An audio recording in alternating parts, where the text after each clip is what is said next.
Tim Reese back out on the campus of Vol State Community College. We are scrambling here. So we just now got the lineup with last names only for Cumberland. So as we go along, I'll try to pull in first names. With John Tomlinson on the mound for the Pioneers, facing shortstop, number 2, left-handed hitting Roberts. First pitch from Tomlinson comes in at 3:11 p.m. for ball 1.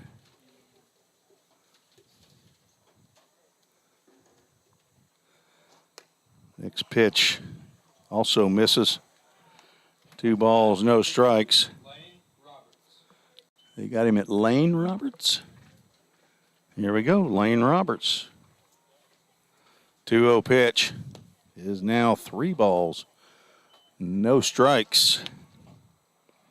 From the transfer from MTSU, John Tomlinson. We're here in Game 2, today's doubleheader between the All State Pioneers as Tomlinson loses Roberts, a 4-pitch walk. Brings to the plate number 24, Edwards, last name, Ryan Edwards, who is playing right field.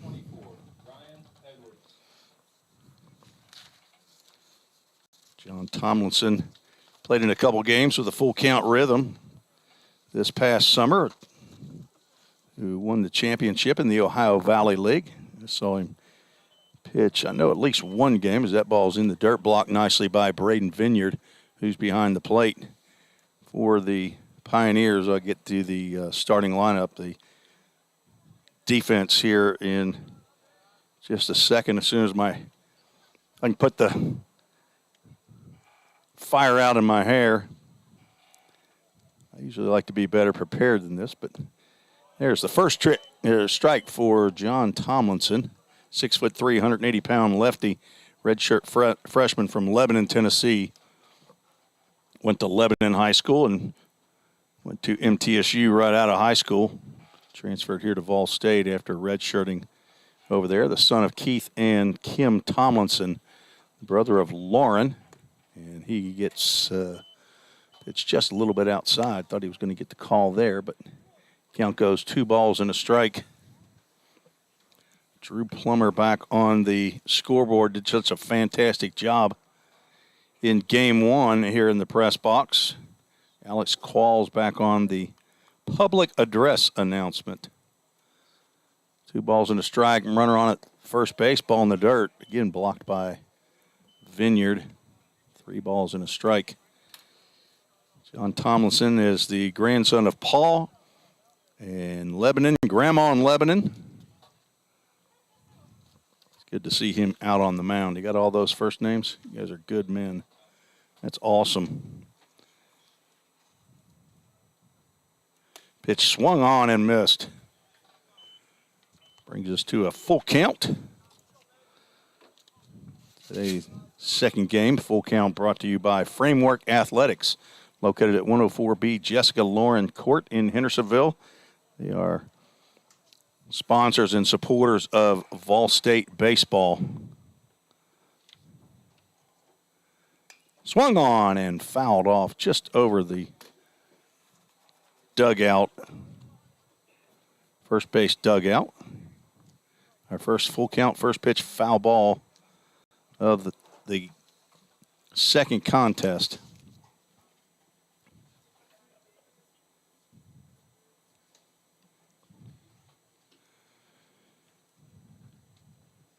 Four for 9 in Game 1 of a full count first pitch foul ball, as Ryan Edwards will look at a called strike 3 for the first out of the first inning.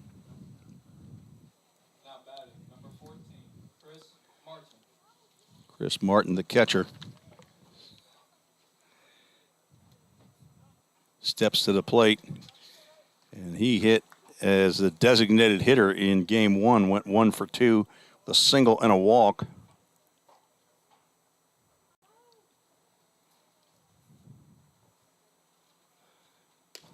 Breaking pitch misses outside.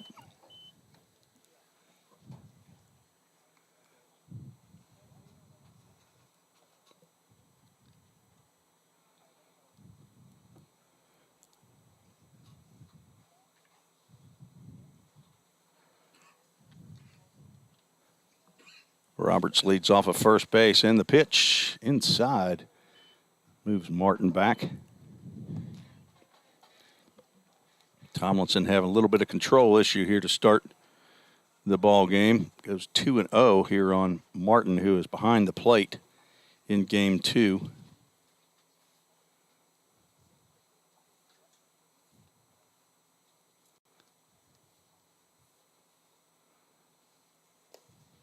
Another ball in the dirt.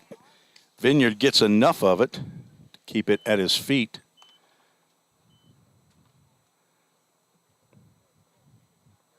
Count goes 3 balls and no strikes.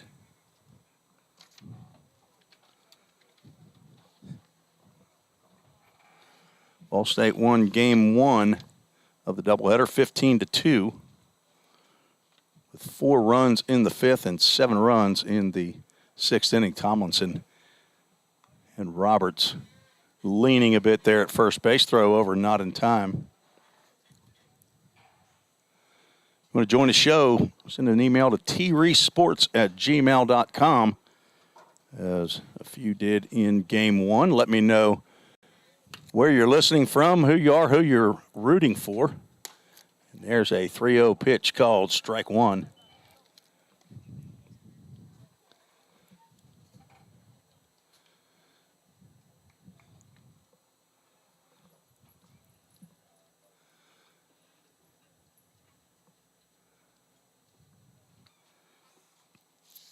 And another called strike, as Chris Martin is not a fan of pitches called on the outside corner there. That is in what they call the river, kind of between home plate and the left-handed batter's box. Count goes to 3 balls, 2 strikes. Full count brought to you by Framework Athletics. Swung on and grounded, fouled just past, or just on the foul ball side of third base. So 2 for 2 in game 2 for full count first pitch foul balls. Defensive lineup for the Pioneers: Maddox Liebrick out in left field, Jay Sharla in center field, Ethan Here in right field. Third to first is Noah Ward, Tyler Holsworth, Corbin Overbay, and a pickoff attempt at first base. Roberts just back in time. Corbin Overbay at second, Brody Melton at first, and Braden Vineyard behind the plate. John Tomlinson on the mound.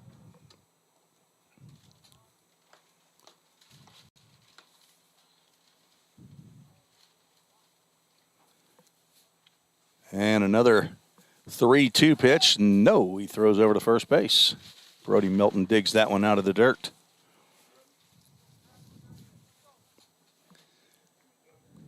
Game time temperature for game 1 was 83 with a feels like of 87. We have 86 and a feels like of 90 here for game 2.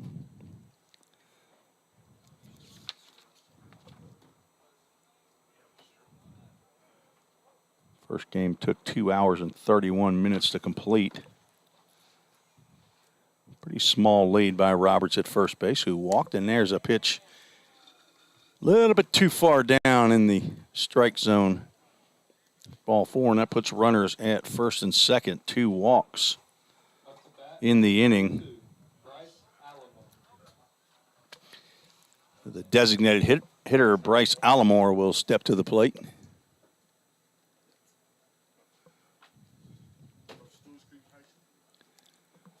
Allamore? Stewart's Creek High School? Another Creeker.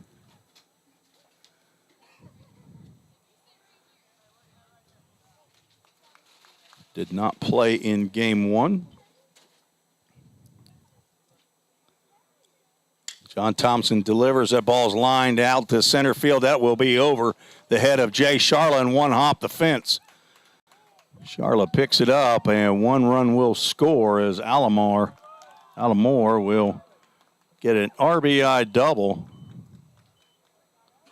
to dead center field. The leadoff walk comes in to score. Chris Martin moves over to third base. Puts runners at second and third. Number 44, Luke Manning. 1 run in for the Phoenix, and that will bring to the plate first baseman Luke Manning.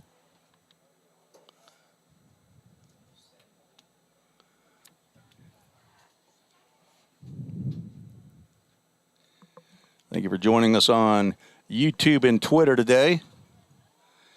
First action of the year for not only the Pioneers, but also for this broadcast. As the last game that the Pioneers game was broadcasted was on Mother's Day, back I believe that was May 8th at the Tennessee Junior College Conference Tournament. Tomlinson.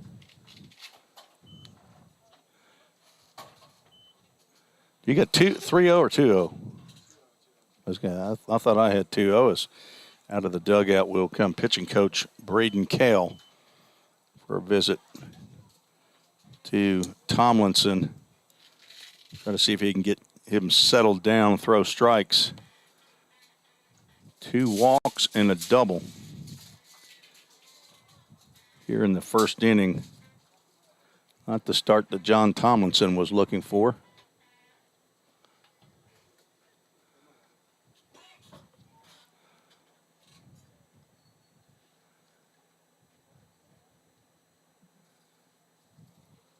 So Luke Manning at the plate, the 2-0 count.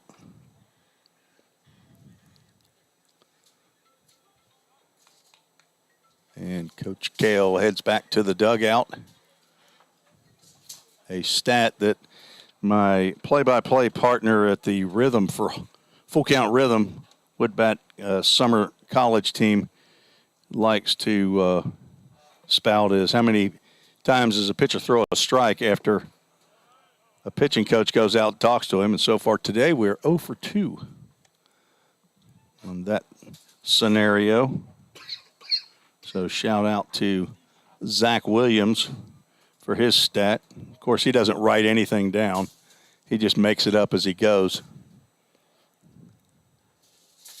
Why let the facts get in the way of a good story is his motto. Second and third, 1 out, 1 run in, and the third walk. Another 4-pitch walk for Tomlinson. The bases are now loaded, and it brings Jackson Boswell to the plate.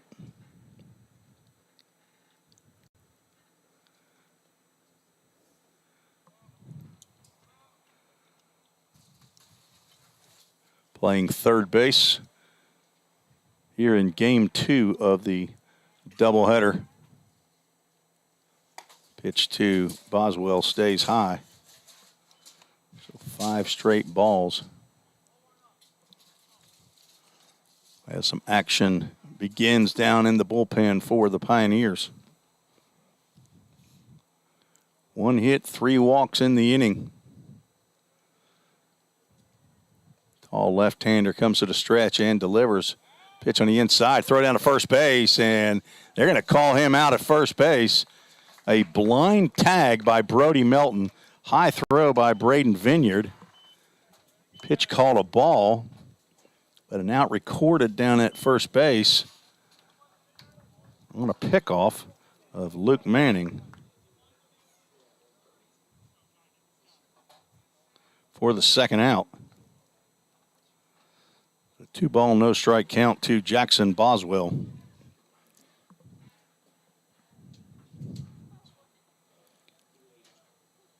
Pitch in there for a called strike. Looks like Tomlinson maybe taking a little bit off of that just to try to make sure he can throw the ball over the plate.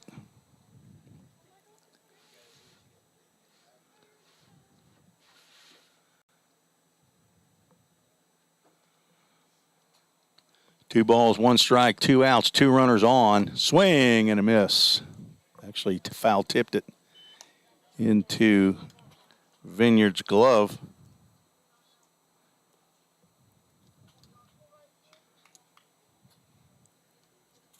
Tomlinson now with a 2-2 count on the sixth batter in the inning.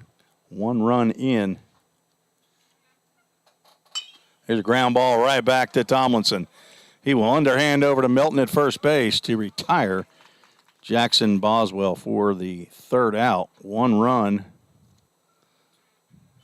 on 1 hit. No errors. 2 runners left on base. After a half inning, Cumberland JV won, and the Pioneers coming to the plate. You're listening to the Vol State Sports Network.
Vol State bats here in the bottom of the first inning. For his first collegiate at-bat, Tyler Holsworth steps to the plate, sees the first pitch from Bryant Rascal, starting pitcher for Cumberland, in there for strike 1. Tyler Holsworth out of Norcross, Georgia, playing shortstop here in game 2. 23 freshmen, brand new players. That doesn't count the transfers that are also here at Vol State, but Tyler, 6 foot, 180-pound freshman. Looks at ball 3. Son of Jeff Holsworth and Rachel Holsworth. Jeff in Norcross and Rachel in Peachtree Corners, Georgia. As a younger brother, Dylan, and his first at-bat as a collegiate here in the fall, gets a ground ball single up the middle for a base hit. So a leadoff single for Holsworth. Gets the inning started for the Pioneers. And that brings it to plate number 4, Ethan here, playing right field here in game 2. Ethan is 6 foot, 185-pound sophomore, his third year out of high school, second year here at Vol State. He sees the first pitch in there for a called strike. From Cincinnati, Ohio, my hometown. Went to Moeller High School. Son of Andrew and Gina here, the brother to Elizabeth. There's a throw over to first base. Moves Tyler Holsworth back. Ethan got in 8 games last year in the spring of 2022, had 8 official at-bats and 4 hits. 1 double and a home run. 2 of those 4 hits. Count goes 1 ball, 1 strike.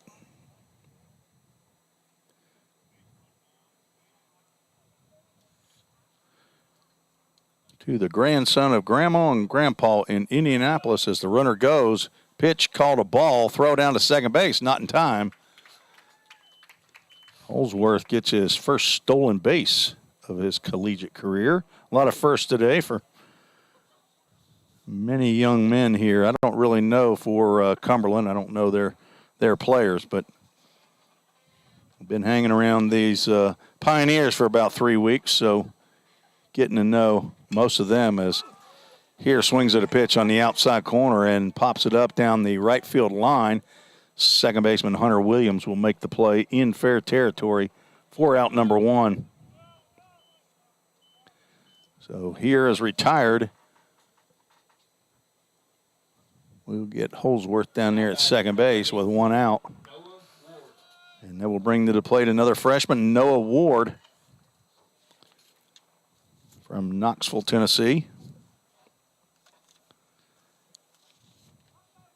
Noah playing third base. He's also a pitcher on the roster. Swing and a drive into left center field for a base hit. First pitch he sees, he'll drive in. Holsworth, the freshman, getting it done here in the first inning. RBI single. Ties the game.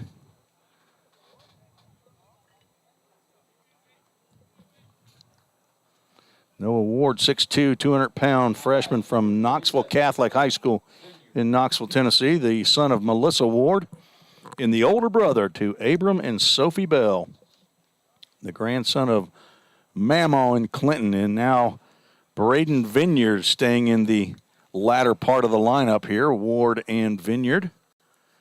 A lot of V's, W's, and Z's on the lineup card, or on the roster for Ball State.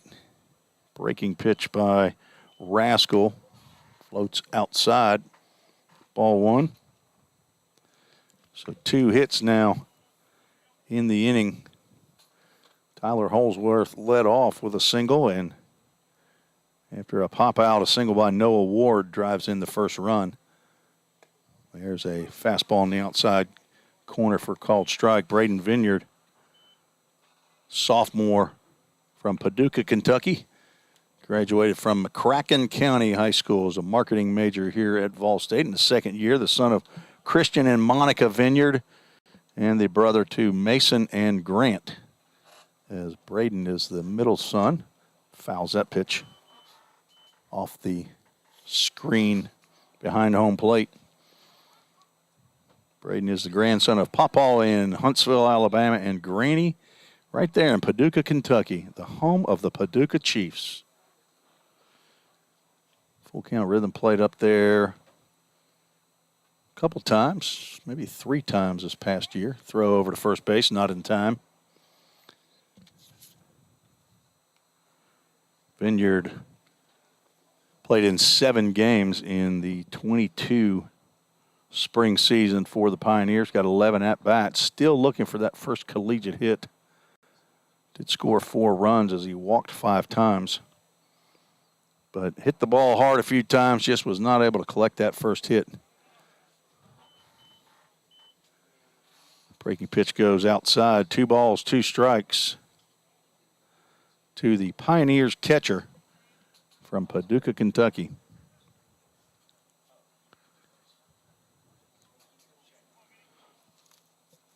Got a strong arm, very good receiver behind home plate. I think he can be a good hitter. Just got to get some confidence as he looks at a breaking pitch on that outside corner called strike 3. Nice pitch by Bryant Rascal, whose father was here in attendance at part of the first game. Ended up coming up during that first game and asked me how he'd be able to listen in. I hope he was able to get on the Vol State YouTube channels. The pitch comes in, called strike, throw down to second base is high and toward the left field side. So strike called and another stolen base. This one for Noah Ward, his first collegiate stolen base. Gets in scoring position for Chase Birdwell, 3-year player here at Vol State from Lebanon High School. He sees a breaking pitch down in the dirt. Everybody loves Bird. Fine young man. You don't see him sitting around doing nothing. If he sees something that needs to be done, he goes and gets it. A pitcher along with a position player as he fouls that pitch off. I think he fouled it off before it actually hit him. Chase Birdwell got in a couple games last year or in the spring as a pitcher. Got 20 plate appearances, had 2 hits, drove in 2 runs, fouls that ball off to the right side. Count stays at 1 ball, 2 strikes. He is the designated hitter today. 6 foot, 200-pound redshirt sophomore from Lebanon, Tennessee. Physical therapy major, son of Deanna and Troy Rogers. There's the pitch, breaking pitch on that outside corner. Same pitch that Braden Vineyard looked at and Chase Birdwell looked at it as well. So Bryant Rascal comes back to get the last 2 batters looking on strikes, but 1 run on 2 hits, no errors, and 1 runner left on base. 1-1 after 1. Thank you for joining us on the Vol State YouTube channel and the Vol State Twitter channel. You're listening to the Vol State Sports Network.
Back for the top of the 2nd inning.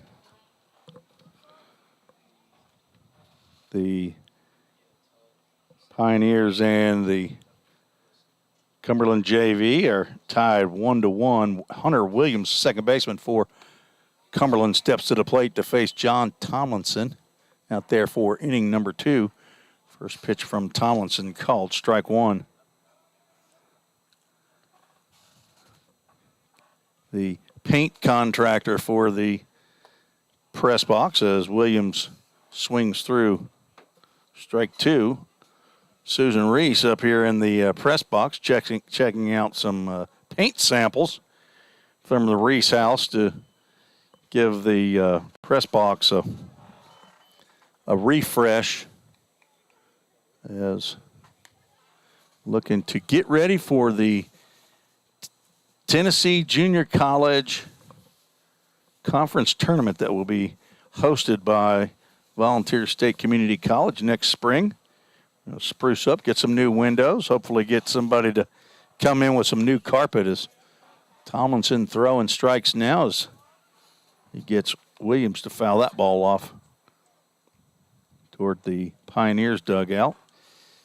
Spruce up, little paint in here and new carpet. My wife says the wheels are turning. She likes the design. She hadn't met an HGTV show that she's not loved as Williams swings through a slow breaking pitch from Tomlinson. A better start for John here in the second inning. Now batting, number 20, Ingram Parks. So second strikeout for Tomlinson, and Ingram Parks steps to the plate.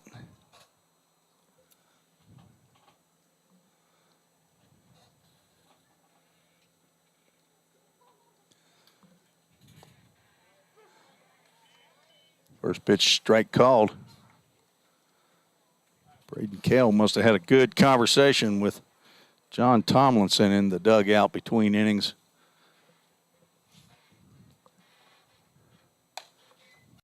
That pitch sails high.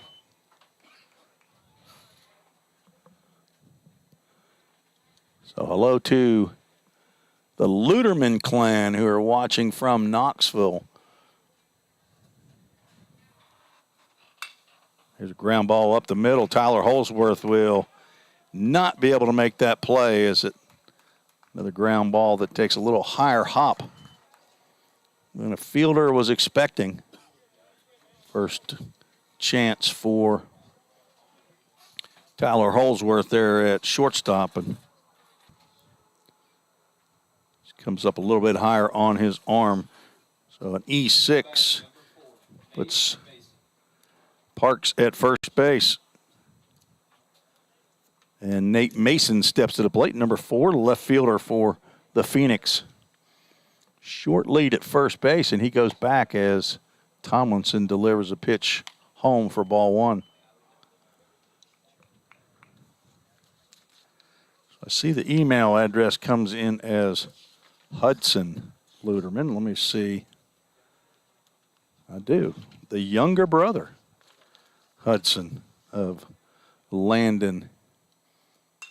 Swinging a foul ball off to the right side. They'll give chase, but it will land inside the fence, but outside of a glove. Ethan here hustled after it, but just could not make the play. So the entire Luderman clan, Daniel, Shannon, Hudson, and Easton. That's the whole family right there. At least that's all that I've got listed on my sheet. So welcome to the Vol State Sports Network, the Luderman family. Looking forward to watching Landon play ball here as that pitch gets in there for a called strike 2. 1 ball, 2 strikes to Nate Mason. 1 out, 1 on. Tomlinson trying to pitch out of a little bit of trouble here in the second inning. He gave up 1 run on 2 walks and a base hit in inning 1. Actually, 3 walks. Throw over to first base. Ingram Parks dives back in.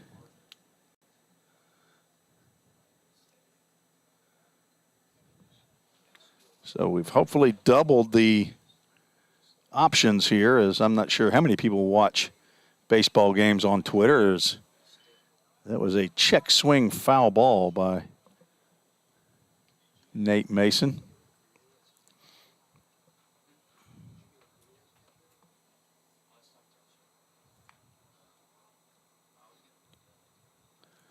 Tomlinson looking for a ground ball. One of the infielders can start a double play turn. Noah Ward down at third base. Tyler Holsworth at short. Corbin Overbay is at second. Brody Milton over there at first base. Seen some action. Another foul ball off to the right side as Mason is hanging tough on the tall left-hander from Lebanon, Tennessee. Jerry Bell, who was here earlier in game 1, who's been a long-time pitching coach around Wilson County. Apparently coached John Tomlinson. There's a ball in the dirt, gets by Braden Vineyard, but Parks at first base did not see ball get away from Vineyard and did not advance. Count goes 2 balls, 2 strikes. On deck, Matt Bryson, an extra hitter, as Cumberland is batting 10 here in game 2. They only batted 9 in the first game, but both teams this game are going to bat 10 players, which tests my skills in my scorebook. And that pitch, I don't know how it missed Mason, but it did. It got by, and this time Parks will advance on the wild pitch. Full count. Full count brought to you by Framework Athletics, owned by Zach Duke, former 15-year Major League pitcher who lives in the area now, and he is co-owner with Ryan McDuffie at Framework Athletics. Ryan McDuffie also co-owner with his wife Lindsay at CrossFit Hendersonville. And if you know where CrossFit Hendersonville is, it's right down the road. There is a line drive base hit down the third base line that stays fair. That'll drive a run in. And Nate Mason will have an RBI double. So the error comes back to bite the Pioneers.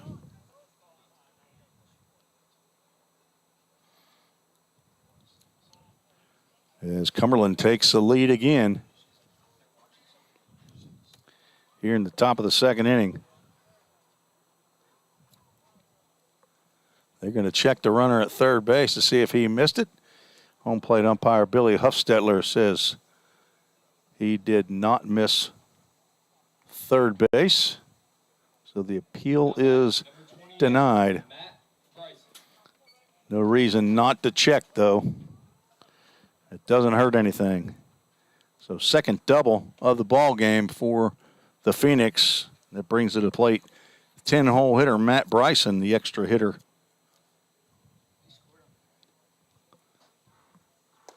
They did.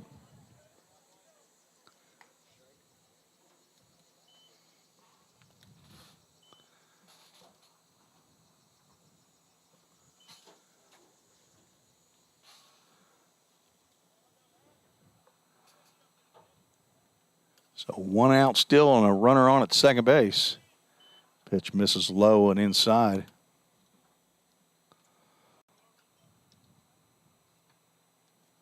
One ball, 1 strike on Bryson.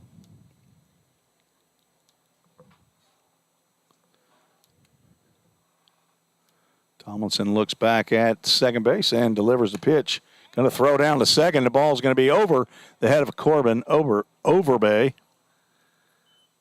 It's going to take me a little bit. I don't know why I want to call him Overbay. Pitch called, I believe, a strike. And they're going to check on Nate Mason down there. Looks like maybe he twisted a knee or something, getting back to the bag.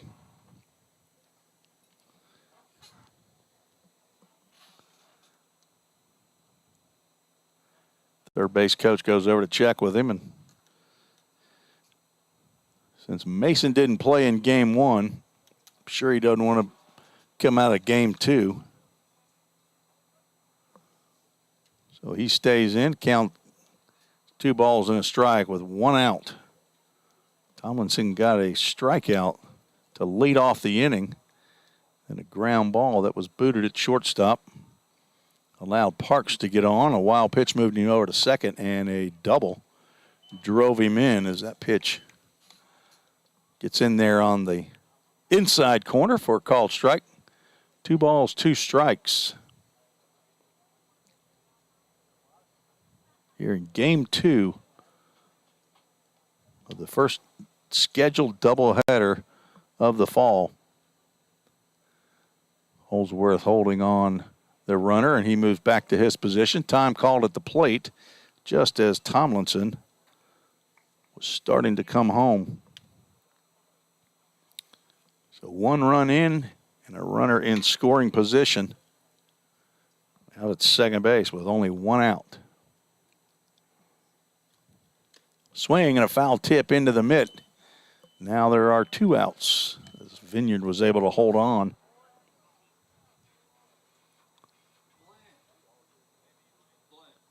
So 2 outs, third strikeout of the contest for Tomlinson.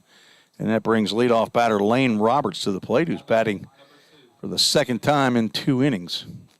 Led off with a 4-pitch walk and later scored on a double by Bryce Allamore. Breaking pitch gets in the dirt and gets just outside of Braden Vineyard. Runner will move over to third base on the wild pitch.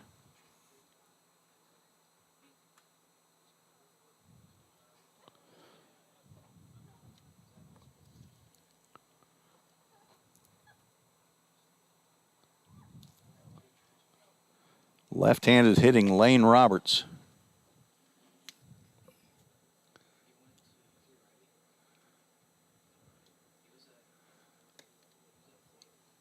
Fastball misses in the right-handed batter's box for ball 2. 2 balls, no strikes. Not much wind to speak of. Flag actually is, I don't know, almost looks like it's suspended out there. Off-speed pitch in the dirt. Count goes to 3 balls. No strikes. Lane Roberts has seen 7 pitches from John Tomlinson, and not one of them has been in there for a strike. On deck, Ryan Edwards. Fastball high. Ball 4. That puts runners at first and third with 2 outs. 4th walk by Tomlinson here in just 1 2/3. Ryan Edwards struck out looking on a 3-2 pitch for the first out of the first inning. Tomlinson hoping he's the 3rd out of the 2nd inning.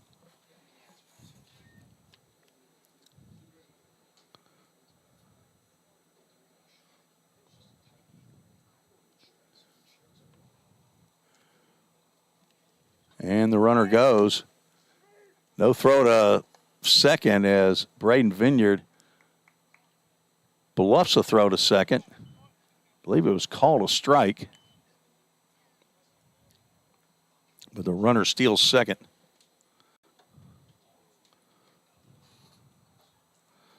That's a first and third that the Pioneers have been working on here this last week. Runners now at second and third with 2 outs. In the dirt, Vineyard keeps it in front.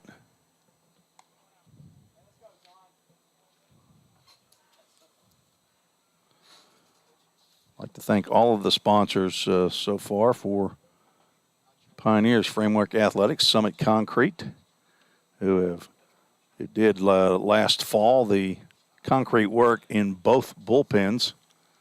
A lot of work. There's a pitch right down the can. Called strike 2. 1 ball, 2 strikes to Edwards. Runners at second and third. Brandon Webster, realtor at Exit Realty Garden Gate team, has been a valued sponsor for Full Count for Pioneers. Another ball in the dirt.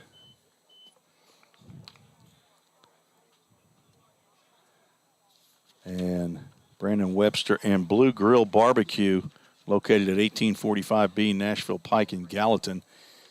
They provided sponsorship in the meal for the alumni dinner, the Vol State baseball alumni dinner back last April.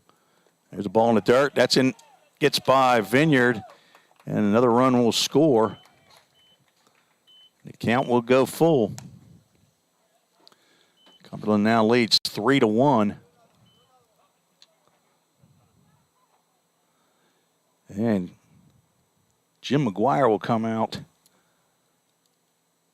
with a full count on the batter to make a change. So we'll have a Summit Concrete call to the bullpen. We'll take a quick break. You're listening to the Vol State Sports Network.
Tim Reese back at the campus of Vol State Community College here in the top of the second inning. We have a Summit Concrete call to the bullpen. Landon Tucker will come out of the bullpen and have a full count to Ryan Edwards with a runner at third base and 2 outs.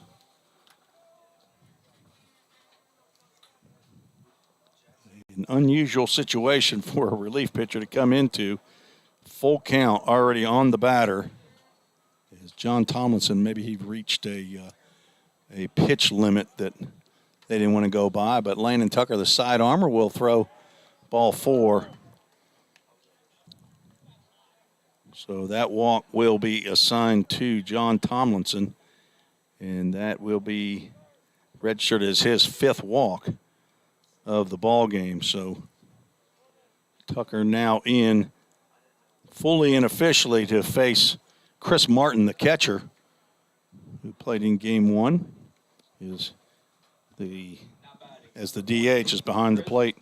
Landon Tucker, 5'9", 165 pounds, sophomore from LaGrange, Georgia, in his second year here at Vol State. Criminal justice major, son of Hank and Christy Tucker, and the brother to Dylan and Tinley down in Georgia. Side armor, and he throws a ball that gets by Braden Vineyard. Another run's going to score, and Vineyard's going to throw the ball away back toward Tucker, but Edwards will not advance any farther.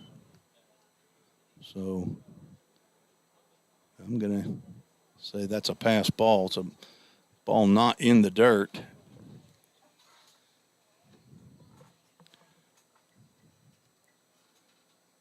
Let's clear this out here. We see if we can get our scoreboard back where it needs to be. We got a runner at second base, 2 outs. Score is 4-1. Timeout called at the plate. 3 runs have come in for Cumberland JV here in the second inning. Been 1 hit, a double, 1 hop to center field wall. There's a line drive or ground ball up the middle. It'll get by Tyler Holsworth. Base hit, no throw from Jay Sharla. An RBI single for Chris Martin. Makes the score 5-1. Only the second hit of the inning.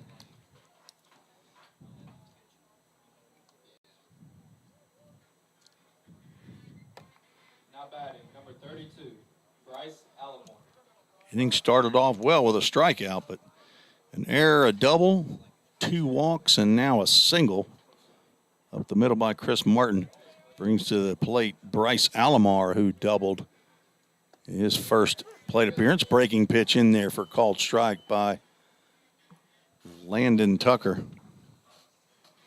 Grandson of Nana in LaGrange and Papa and Gigi in LaGrange, Georgia as well. Landon, the only side armor for Pioneers. That pitch misses outside.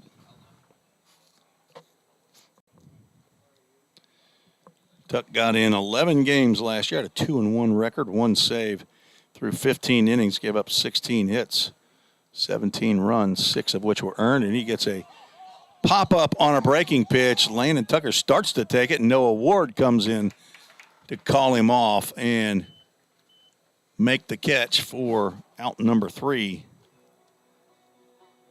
So Tucker comes in, gives up an RBI single, but then gets Bryce Alomar to pop out. So 4 runs on 2 hits. 1 costly error.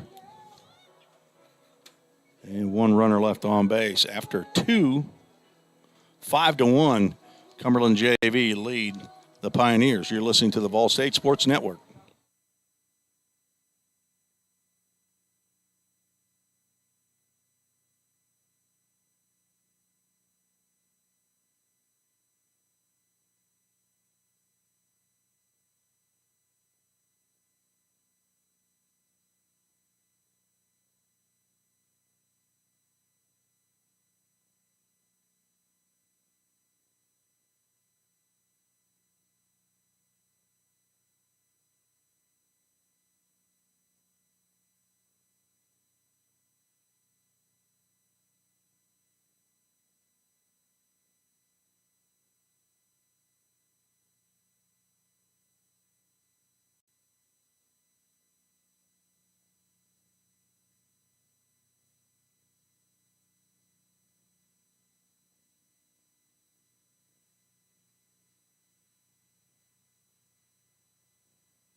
Bottom of the second inning, Corbin Overbay. Wow. Why in the world do I have trouble with that one? Corbin O, swings and misses on a 1-0 pitch.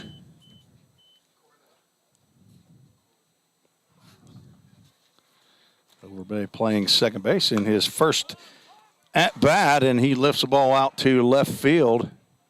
And a catch right at the fair line by Nate Mason out there, as Overbay got just underneath that ball. Corbin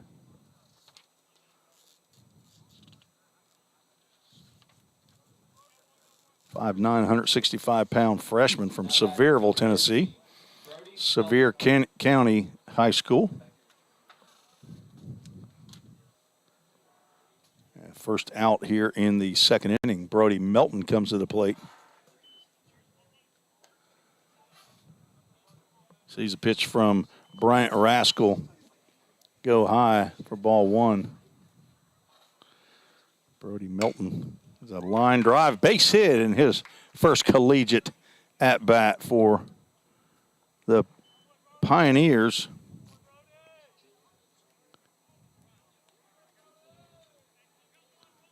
So with one out, Brody Melton singles to left field. 6'4", 205-pound freshman from Tullahoma, Tennessee. And now Jay Sharla stepping to the plate in his second year with the Pioneers. Sees the first pitch high and inside.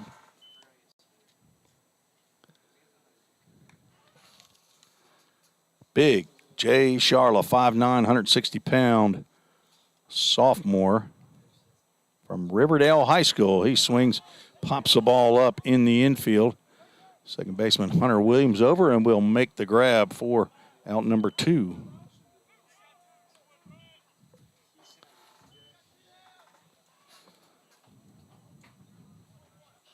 Drew Webster, extra hitter for Pioneers here in game 2, will step to the plate for his first collegiate at-bat as well.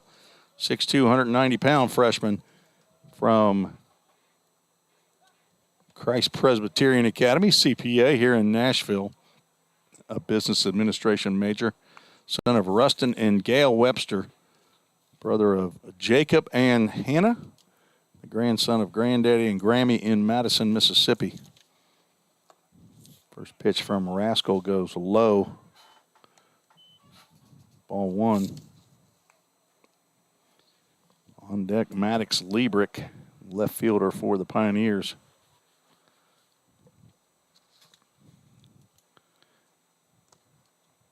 Pitch in the dirt, off the base is Melton as he dives back. The throw goes in the dirt, out to right field, and Ryan Edwards will pick it up and get it back into the infield, but Melton will move down to second base on the errant throw by Chris Martin.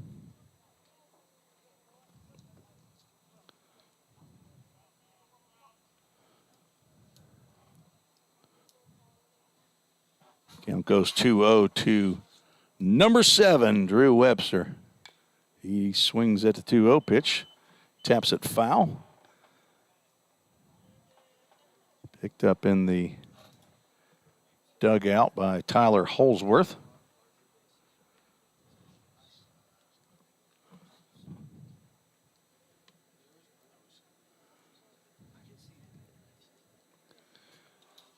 Pitch delivered, called strike on a breaking pitch, slow breaking pitch. I'm sure out of the hand. Webster thought there's a chance that ball hits me. Ends up breaking over the inside corner for called strike. 2-2 pitch. Tapped down the third base line. It will go foul as Webster stays alive. 4 runs top of the second inning by the Phoenix JV. 2 walks, an error, and 2 base hits, plated 4 runs. There's a swing and a miss on a fastball inside. Down goes Webster, and that ends the second inning for the Pioneers. No runs, one hit, one error, one runner left on base. After two complete, 5-1, the Phoenix lead. You're listening to the Vol State Sports Network.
Starting the top of the third inning here at Vol State.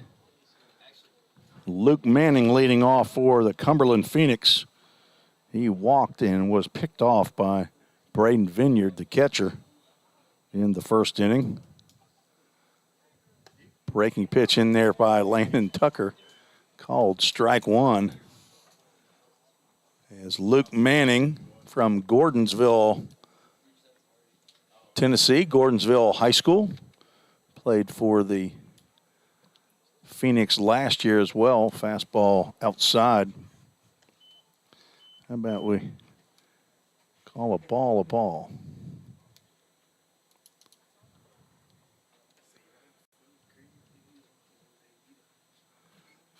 Five to one. Phoenix leads swing and a miss on a slow breaking curveball by Landon Tucker.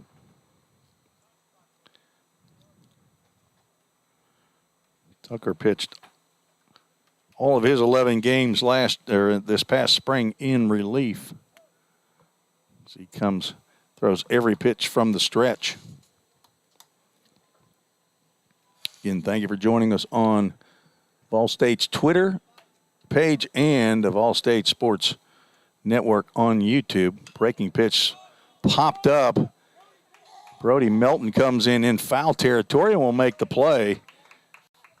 Or out number one.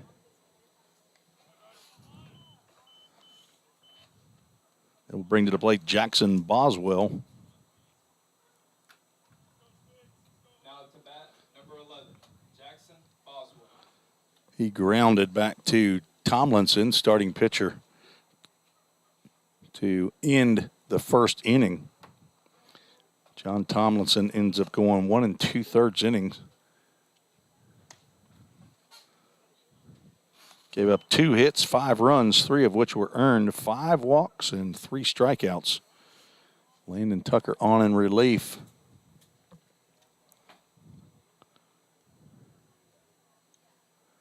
Breaking pitch down in the dirt. They're going to check down at first base to base umpire Jake Wolf to see if Jackson Boswell did in fact swing, but he says no.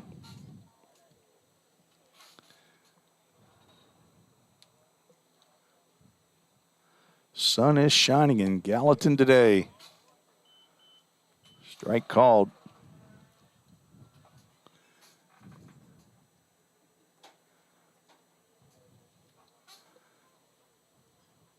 Remember, you can send an email to treesports@gmail.com if you want to. Let me know where you're watching from, who you're rooting for.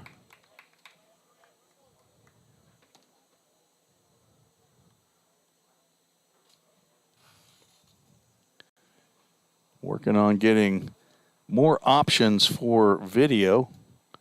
Had a second camera up here yesterday as Tucker gets Boswell swinging for out number 2. First strikeout for Landon Tucker.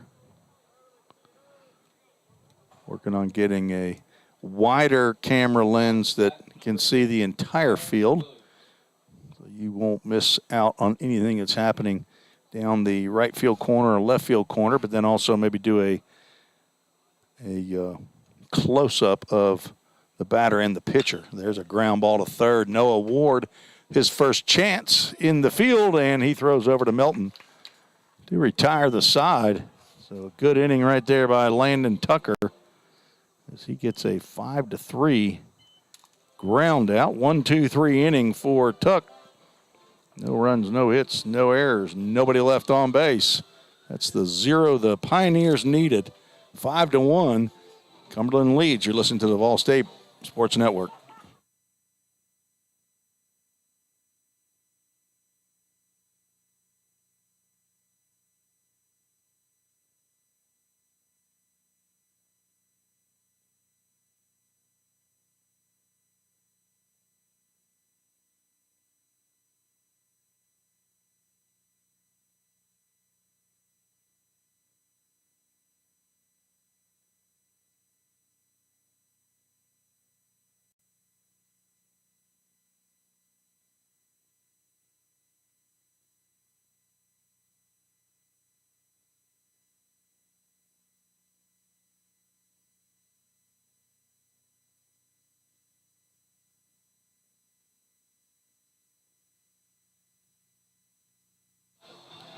All right, welcome to DeLynn Charla's class watching the ball game today.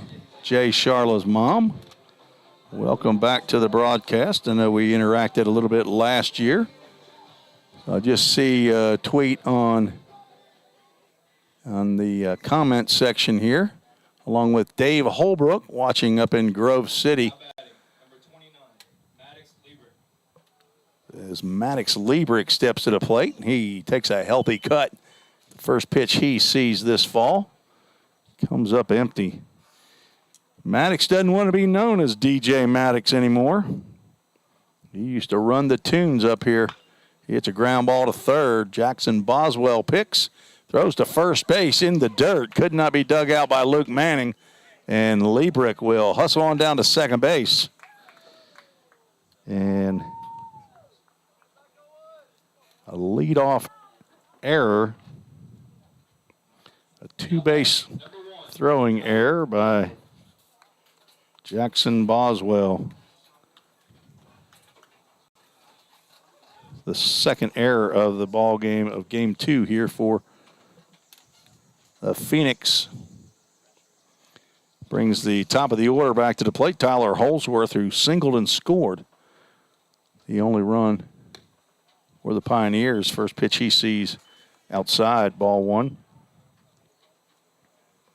Bryant Rascal back on for the third inning here for Cumberland. Going to have to try to work out of a leadoff error, but Tyler Holsworth gets his job done as he grounds out to the second baseman. You say, how in the world does that get a job done? Well, Maddox Liebrick moves from second to third, now in better scoring position with less than 2 outs. So it's kind of a sacrificial out, but Tyler Holsworth definitely swung inside out to accomplish that. Ethan here steps to the plate. Fouls the first pitch he sees off to the right side.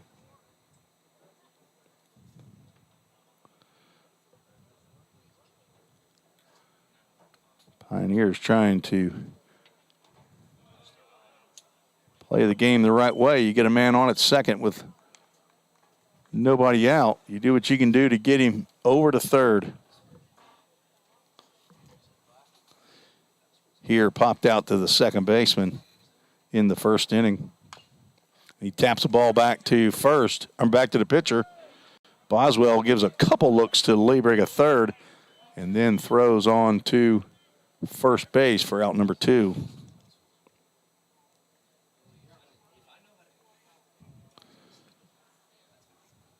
Noah Ward steps to the plate. He singled, drove in Tyler Holsworth in the first inning.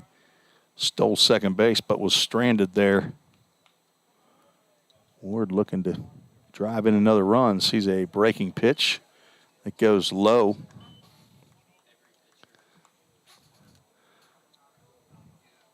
Liebrick down at third base. He's a Stewart's Creeker.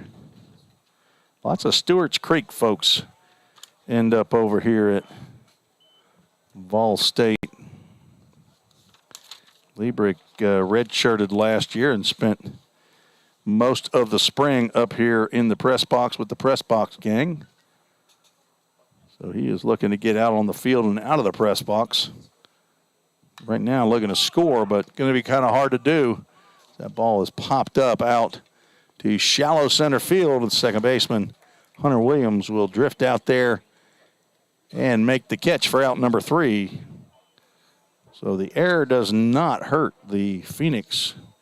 Jackson Boswell says, thank you very much. So no runs, no hits, 1 error, 1 runner left on base.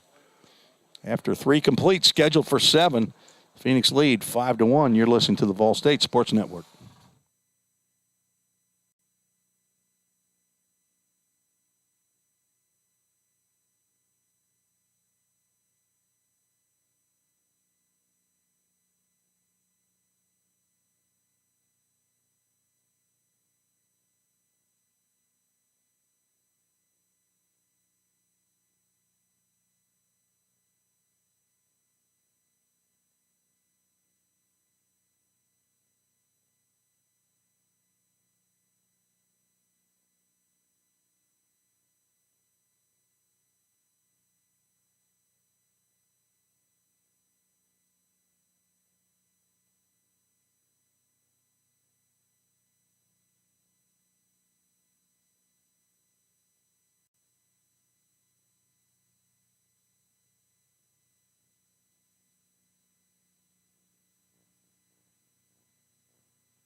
Summit Concrete, call to the bullpen for the Pioneers. True freshman left-hander Parker White comes on in relief. 6'1", 205-pound left-hander from Knoxville, Tennessee. Attended Knoxville West High School General Studies major. The son of Paul White and Carrie Myers, both in Knoxville, and the brother of Eli, Tanner, and Ellie. Grandson of Owa, his grandmother in Tazewell, Tennessee. Parker White on for his first appearance at the collegiate level. Seen him pitch, I think, 1 inning in the inter squad games. I missed the first 2 inter squad games, but caught the next 2 days worth. We got in almost all of the second day, but rain canceled a couple innings there in day 2. But I'm just going to run through. I need to print off the schedule and have it right here at the press box, but you can go on the Pioneers Baseball Twitter page, and the schedule is up there. And doubleheader, or maybe a single game here on Wednesday night, I believe it is. 5 o'clock on Wednesday night is Parker White's first pitch into Ingram Parks apparently misses. Thought it looked pretty good. But Billy Huffstetler did not agree with me.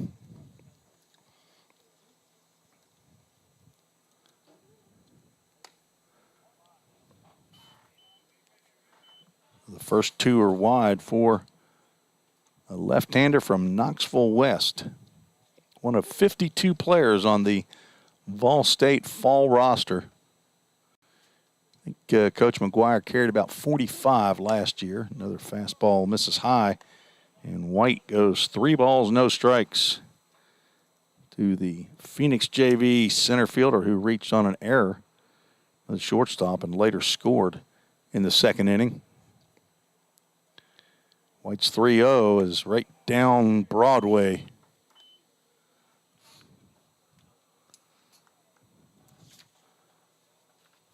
Pioneers won game one 15-2. 13 hits to 5 hits for the Phoenix, including a 3-for-3 day by Jace Mizell, 2 doubles and a home run. That ball is right down central as well. Brings us to a full count. Framework Athletics, full count. Their trainers over there include former Major League and college players, including Matt Blackham, who was here working out with the Pioneers as that pitch is swung on and fouled. We're 3-for-3 on full count first pitch foul balls. Matt Blackham was here this past spring working out with the Pioneers pitchers. A former player at MTSU, got all the way up to AAA, is now training pitchers over at Framework Athletics. There's a 3-2 pitch, and I don't know where that missed. Apparently inside. So a leadoff walk to Ingram Parks. Now batting number 4, Nate Mason. Nate Mason, who doubled, drove in a run in the second inning, will step to the plate. Parker White, the second left-hander to pitch for the Pioneers in this game, is Mason squared around to bunt and then pulled it back. Pitch called a strike. Not sure if that was an attempt at a sacrifice that he was thinking about doing, or maybe that was a drag bunt, but Noah Ward playing inside. Mason swings at a pitch right around his feet.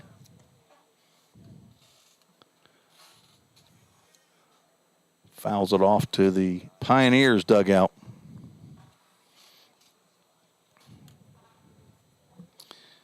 Good to be back at the ballpark. Good to be playing against someone other than yourself here today. Great to be calling the actions. That ball is popped up in the infield. Overbay gets under it and just almost right behind second base. Hauls it in for out number 1.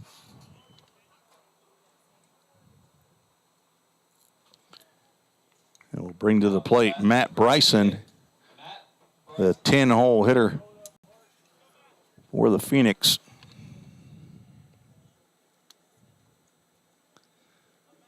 Between games, ended up talking to a former player of mine from the high school full count Woodback Fall League, Tyler Holt. First pitch in there for called strike. Saw him, said he's in his 3rd year at Cumberland. Said he has a chance to get in and pitch in this game. Was on the squad last year as well. I just didn't see him in the 4 games. Swing and a foul tip into the mitt of Braden Vineyard. Count goes no balls and 2 strikes. Bryson, who struck out in the second inning, looking to get on base here. There's a foul ball off to the right side.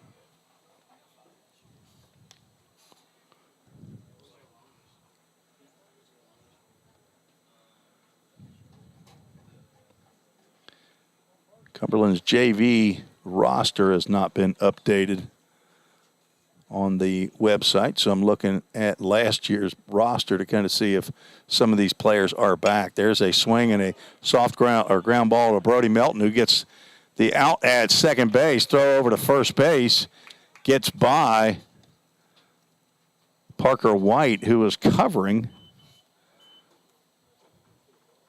but hustling down the line was Braden Vineyard, who back up that throw, and he was able to retrieve the ball and keep Bryson at first base. So a fielder's choice. Nice play by Brody Melton to force Ingram Parks at second base.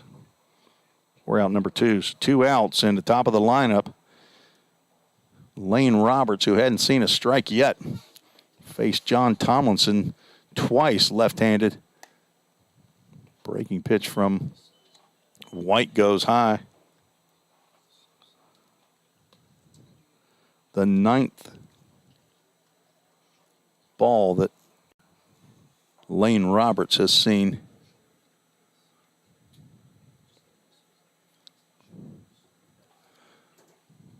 There's a strike finally, and he hits it out to left field. Maddox Liebrick will get under it for the 3rd out.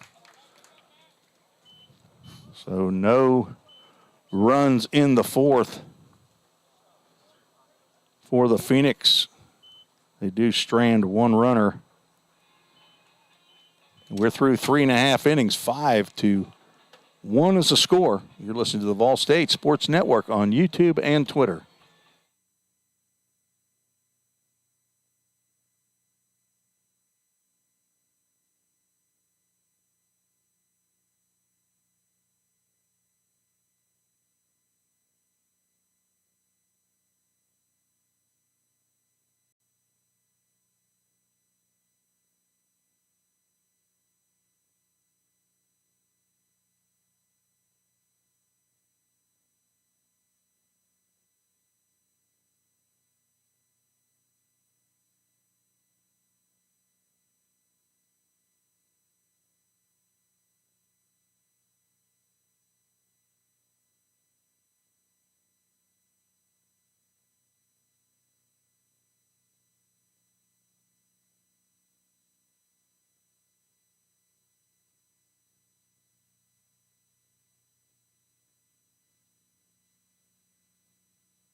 Heading to the bottom of the 4th inning, Pioneers will send up Braden Vineyard, Chase Birdwell, and Corbin Overbay to face Bryant Rascal on for his 4th inning. Vineyard struck out looking in the 1st. Looks at a fastball inside, ball 1.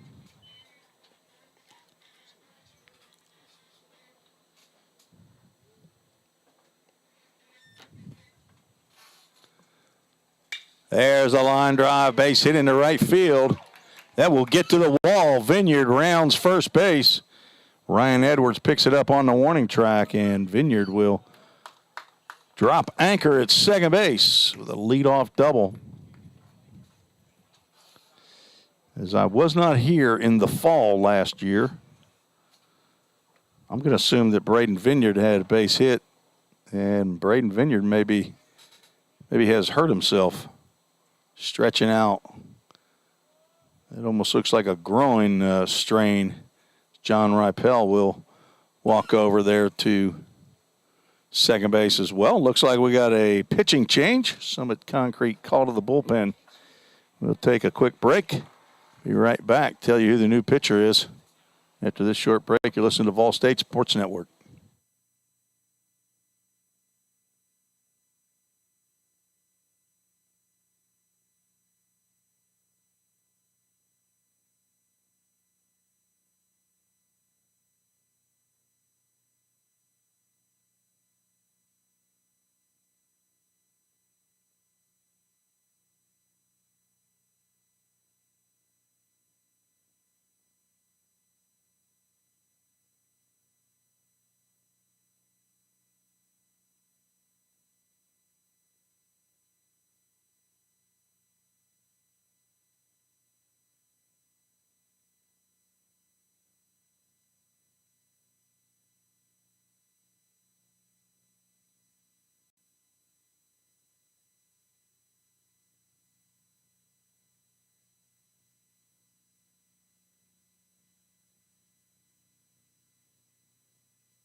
Summit Concrete call to the bullpen for the Phoenix JV.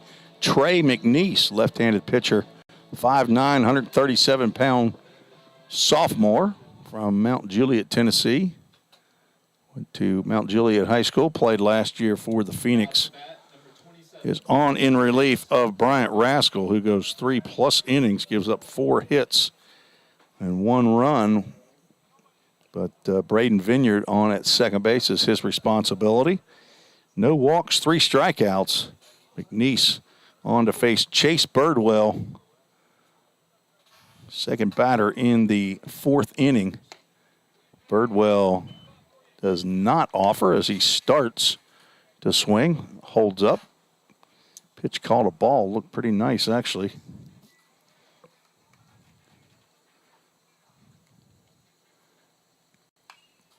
Birdwell fouls that pitch off to the right.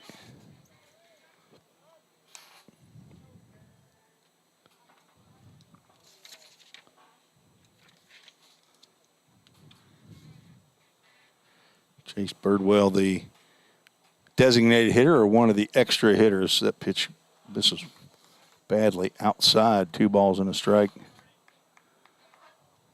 Physical therapy major.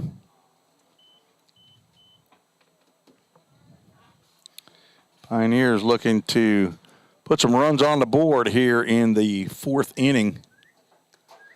Breaking pitch just outside. McNeese is nibbled on most of his pitches.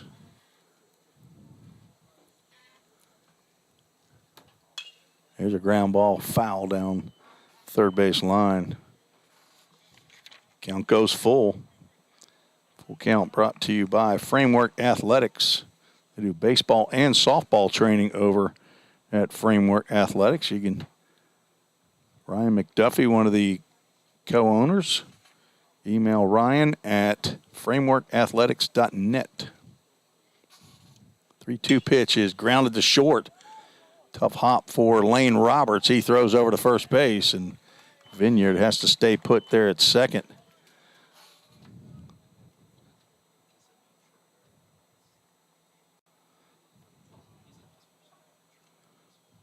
Now we'll bring to the plate Corbin Overbay, who flew out to left field.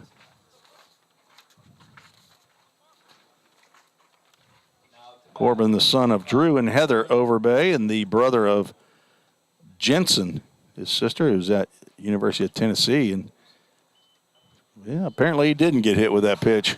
I thought it got his shirt.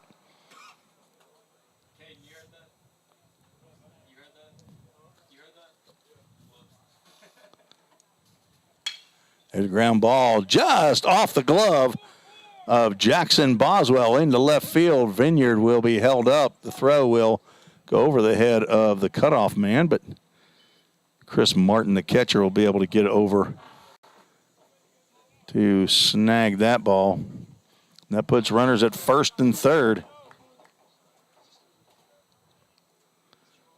So the first collegiate hit for Corbin Overbay. Tough play for Jackson Boswell there.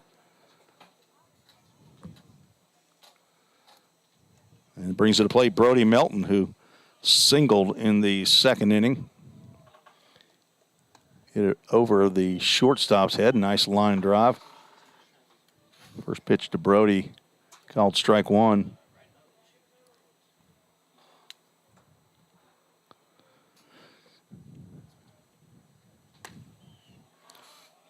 Pitch just a little farther outside that time.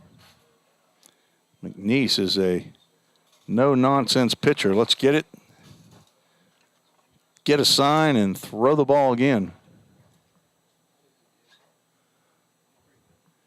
Great having our Grove City people. There's a line drive up the middle. Brody Melton 2 for 2. Ball mishandled a little bit out in center field. Braden Vineyard is gingerly running home. Second run of the contest for the Pioneers, and that will bring to the plate big Jay Sharla. Popped out to the second baseman. His first plate appearance. Bats here with runners at first and second.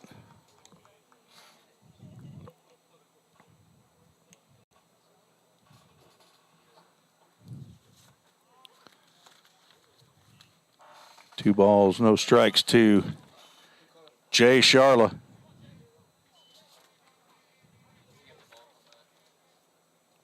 Okay. A balk was called. It's a quiet balk. So runners now at second and third. Big Jay Sharla hits a one hopper out to second base. Throw over to first. Scores a run. And Melton moves over to third base. As the balk proves costly there.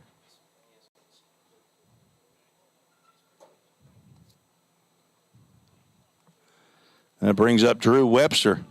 Breaking pitch on the outside corner. Called strike. With 2 outs now. Here in the bottom of the fourth inning. RBI ground out. Another called strike. Webster, who struck out swinging on a 3-2 or 2-2 pitch in the second inning, has looked at 2 pitches so far. We've got a runner at third base.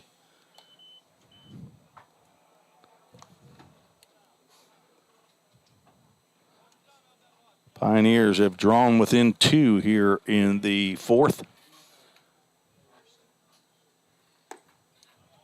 Breaking pitch low and outside as Chris Martin slides over to keep that ball in front. Keep Brody Melton from crossing the plate on a wild pitch. Here's pitch swung on and missed on a high fastball, and that will end the inning. But the Pioneers score 2 to get back within 2. 2 runs on 3 hits. No errors, 1 runner left on base. At the end of 4 innings, scheduled for 7 innings. 5-3, Cumberland JV leads. You're listening to the Vol State Sports Network.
Tim Reese back in Gallatin, Tennessee. We go to the top of the 5th inning. We have a Summit Concrete call to the bullpen. Danton Reinhardt, left-hander from Collinwood High School, on in relief. Hometown Iron City, Tennessee, down in Wayne County. Was at Walters State for 3 semesters. Transferred last spring here to Volunteer State. He's a sports management major, the son of Brett and Jana Reinhardt, and the brother of Trace. And he has a papaw and a granny, or a pawpaw, maybe he calls him pawpaw and granny, down in Iron City, Tennessee. Danton pitched for the Louisville Jockeys this summer in the Ohio Valley League. I got to see him on several occasions while broadcasting for the Full Count Rhythm. Always good to see these Pioneers out this past summer. Danton had 10 appearances this past spring, had a 2-1 record, started 2 games. And he will throw his first pitch to Ryan Edwards. Misses high and away. Ball 1.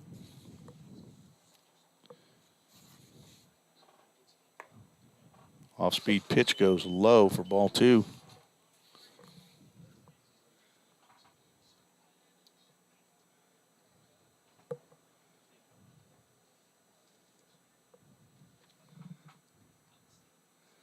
There's a strike. For the young left-hander. Pioneers play again on Wednesday night right here at Pioneer Field at Tim Garrett Baseball Complex. Strike 2 called. Play at 5 p.m. against the Knights 18U. That's a high school team that is apparently very talented. Several D1 commitments that are on that squad. Swing and a miss. Ball is fouled. No, a foul ball called. I thought Braden just missed the ball, but home plate umpire saying that he fouled it off. Then next week, it'll be next Saturday, a week from tomorrow, Pioneers will go on the road to Murray, Kentucky to play at Murray State, but will play a doubleheader against the Rend Lake Junior College. There's a ground ball over the head of Dan Reinhardt, picked up by Tyler Holsworth, who will throw on to first base for the first out of the 5th inning. It brings to the plate Chris Martin, the catcher, 1 for 1 with a walk and a single. RBI single in the 2nd inning. Chris Martin. So a week from this Tuesday, Pioneers will play again here at Gallatin at home. Check swing, foul ball.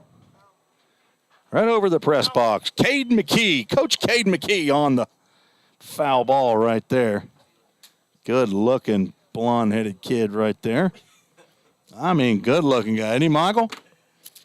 Said he's fixing to cut his hair, though. There's a swing of ground ball to Overbay at second, 2 hops. Throws over to first for out number 2. Good start for Danton Reinhardt. Brings Bryce Allamore to the plate. The designated hitter. Doubled in 2 plate appearances. So on September 20th, home game against the Old Hickory Baseball Club. Swung on hard ground ball just past the Pioneers dugout. That Landon Tucker down there trying to snare that ball. Gets it after it hits off the bullpen fence. And then on a Saturday and Sunday in the latter part of September, Pioneers will play a game against Dyersburg State at Lipscomb University on Saturday at 3 o'clock. And then on Sunday, we'll play Motlow State again back at Lipscomb University. Count goes 1 ball, 2 strikes. And then on October 1st, I believe that's a Saturday, first Saturday in October, normally when Belmont University has their Belmont Baseball Alumni Weekend. That ball goes in the dirt, as I am a proud Belmont Baseball alum. We normally have our Alumni Weekend on the first Saturday of the month, but pushed it back. I don't think it's so that the baseball team, Belmont baseball team, can play Vol State baseball on that day. Ground ball, high chopper up the middle, and it will get through into center field. Tough play. I don't even know even if Tyler Holsworth had gotten a hold of that, if he could have made a play up the middle or not. But a 2-out single by Bryce Allamore. He's now 2 for 3. With 2 outs and a runner at first, Luke Manning will step to the plate. He has walked and popped out. So the Pioneers will play Division I and new member to the Missouri Valley Conference, Belmont Bruins, on the first Saturday in October. As the Phoenix are probably tired of seeing left-handed pitchers here from the Pioneers. Manning fouls that pitch back to the screen. This is the 5th left-handed pitcher that they have faced today. 2 lefties in game 1, and this the 3rd left-handed pitcher here in game 2.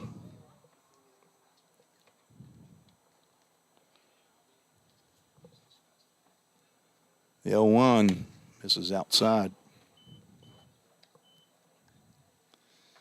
And then after the Belmont game, there's a home game against the Brett Carroll Academy post-grad team. I think they're out of Knoxville. They'll play a doubleheader here in Gallatin on October 6th. And then Pioneers go to Trevecca. Timeout is called. Pitch delivered. Play a doubleheader against Trevecca on October 15th, and then play Columbia State at Columbia State. Looks like a single game at 5 p.m. And to round out the fall schedule, Pioneers on October 22nd will play the Royals Scout team in a doubleheader right here at Tim Garrett Baseball Complex. You can go to the Pioneers Baseball website to see the fall schedule. You can go to the baseball Twitter account. It's posted on there. Or probably ask your son or your brother or your grandson to send you a copy of the schedule. Swinging another foul ball. Luke Manning hanging tough here with 2 outs and 1 runner left on or on base.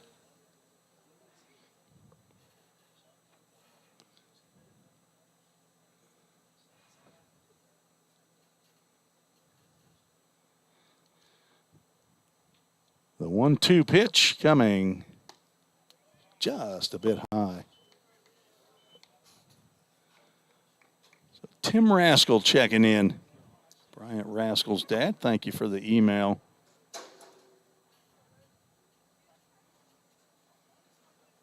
You spelled Tim Reese with an S. Tim Raskell, you can't do that. Swing and a miss on a pitch outside. That trying to cover that outside of the plate, and Luke Manning goes down swinging for out number 3 here in the top of the 5th inning. 1 strikeout for Danton Reinhardt. No runs, 1 hit, no errors, 1 runner left on base. Pioneers need 2 to tie here in the bottom of the 5th. You listen to the full. It's not the Full Count Broadcast Network. It's the Vol State Sports Network.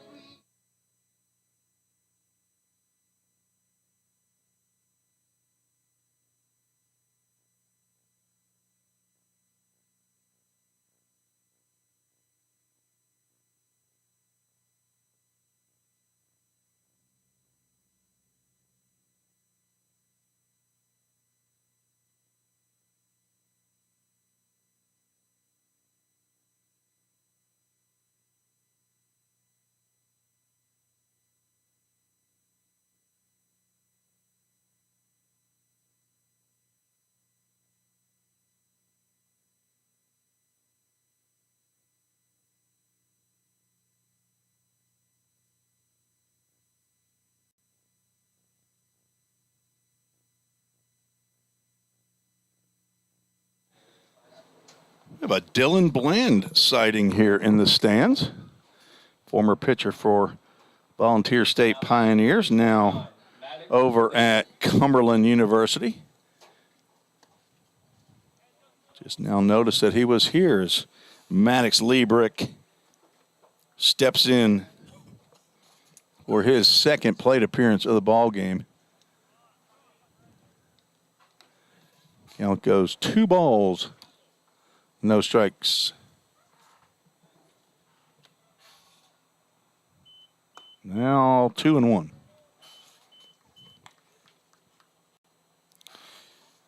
Liebrick reached on an error by the third baseman.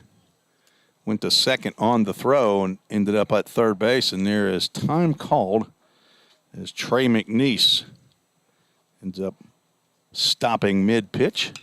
Maddox Liebrick with a soft line drive out the shortstop for the first out.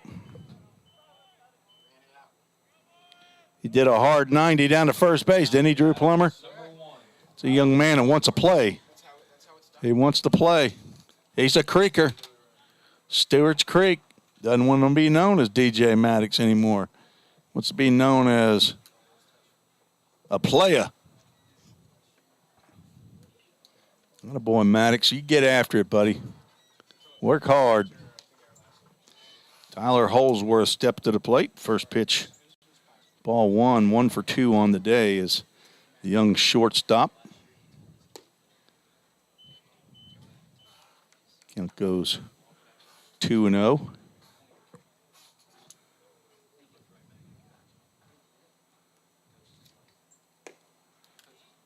Three balls, no strikes to Holsworth.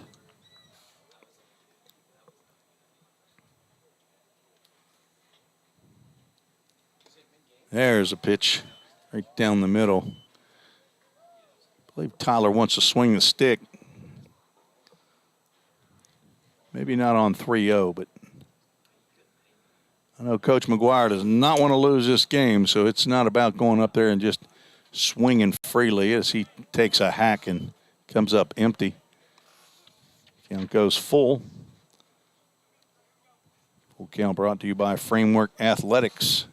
Train where the Pioneers train, and there's the fourth full count, first pitch, foul ball of the game. 4 for 4 so far here in game 2, 4 for 9.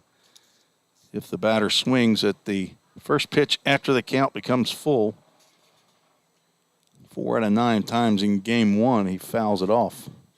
4 out of 4 times here in game 2.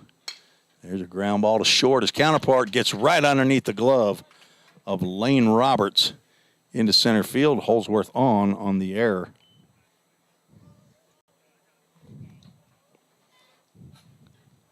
Third error of the game for Cumberland.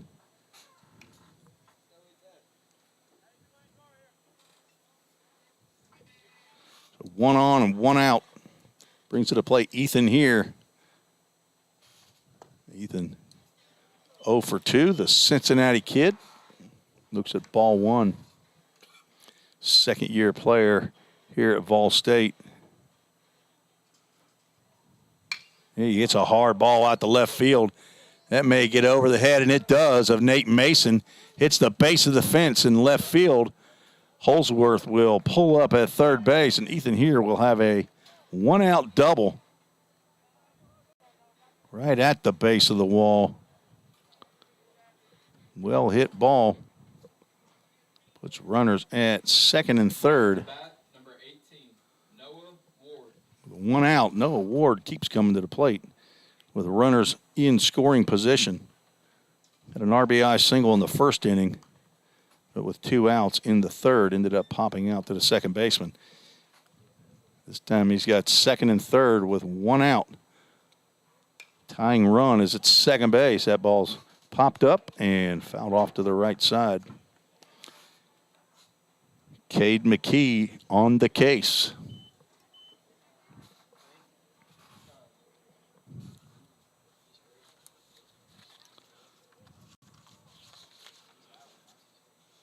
Ward drives one out to right field. This should get at least 1 in. Line drive out to right field. Tagging is Holsworth, and he will score. Holding up at second base is Ethan here. So productive out. Sacrifice fly by Noah Ward. Second RBI of the ball game. The error on the shortstop comes back to haunt Cumberland, and the score now is 5-4 as the Pioneers are trying to get back. Landon Godsey stepping into the plate. to bat for Braden Vineyard. So maybe that whatever happened to Braden out there at second base, maybe causing him to take a seat. I would assume Landon's going to go in to catch. Godsey played first base in game one, was hit twice, and was 0 for 2, grounded out, flew out, hit by a pitch twice. And he drives a ball high and deep.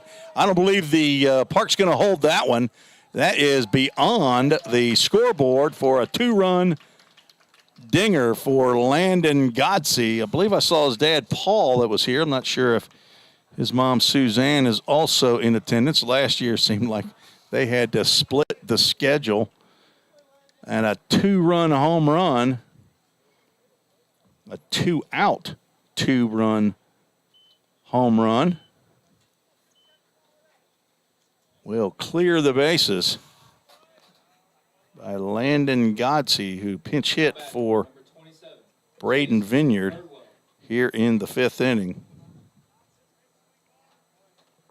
Chase Birdwell steps to the plate. I'm going to guess Chase is probably going to be looking for something to drive out of here as well.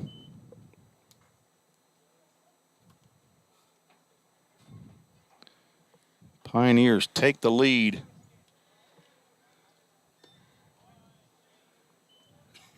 Ball 2. So 3 runs home on the inning. Unearned runs as it ends up being. Off of Trey McNeese. Again, goes with 2 balls and a strike.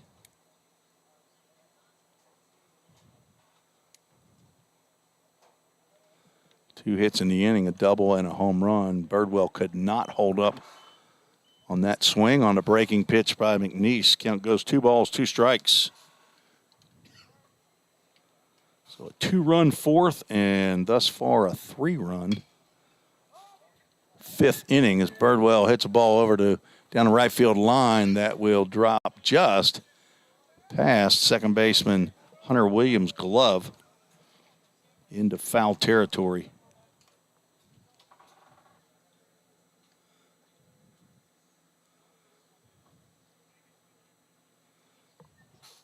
Count remains 2 balls and 2 strikes.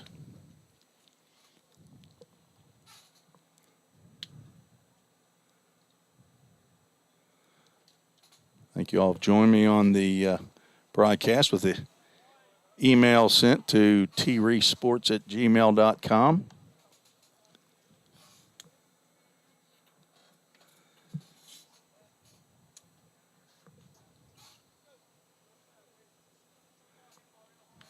Check swing foul ball there. Count remains 2 balls, 2 strikes. Birdwell looks at ball 3. Bring us to a Framework Athletics full count. Softball players can go see Jenny Breidenball over there at Framework Athletics.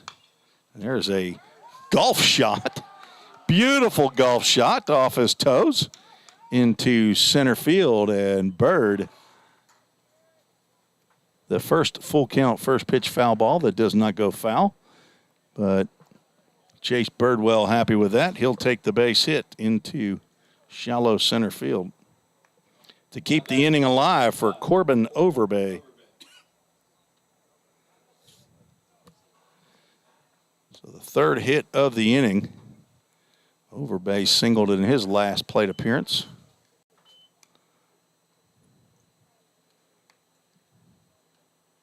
Ground ball into left field. 1 for 2 from Sevierville, Tennessee.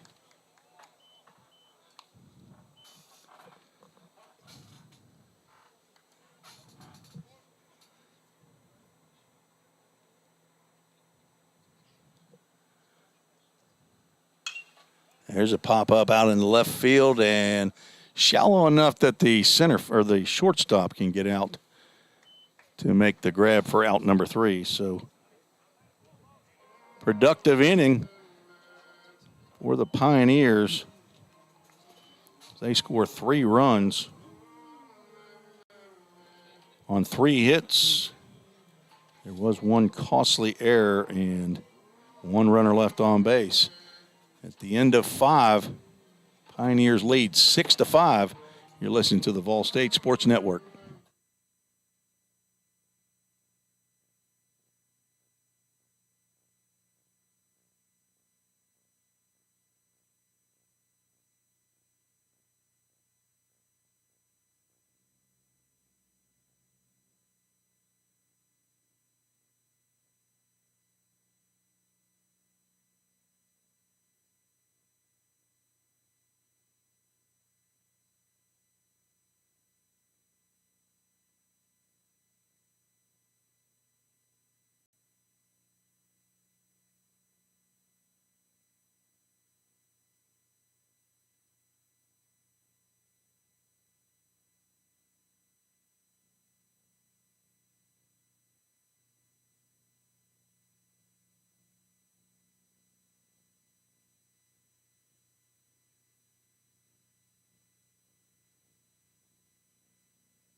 Tim Reese back at Vol State, where we have a Summit Concrete call to the bullpen.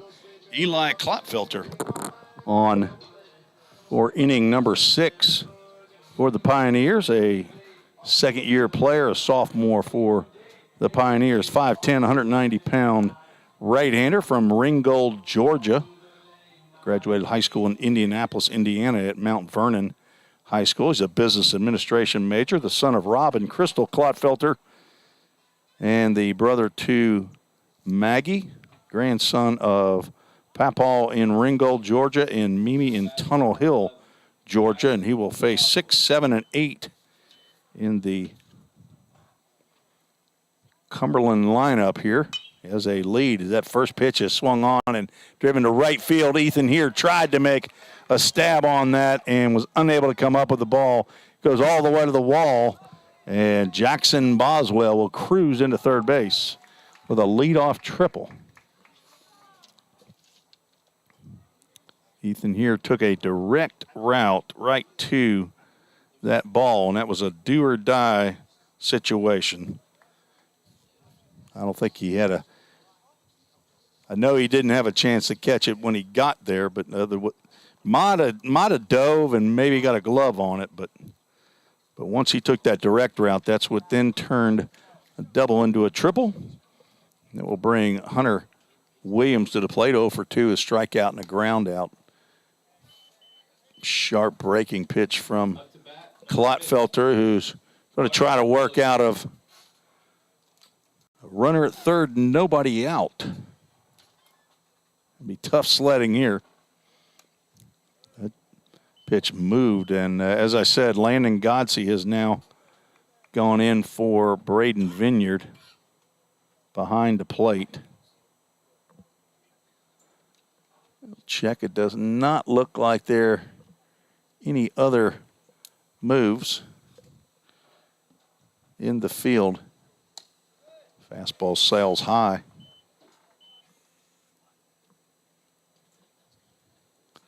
3-0 count to Hunter Williams.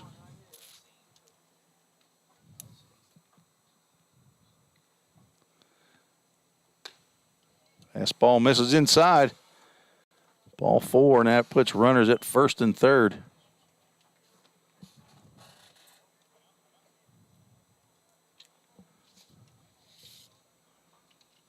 Klotfelter was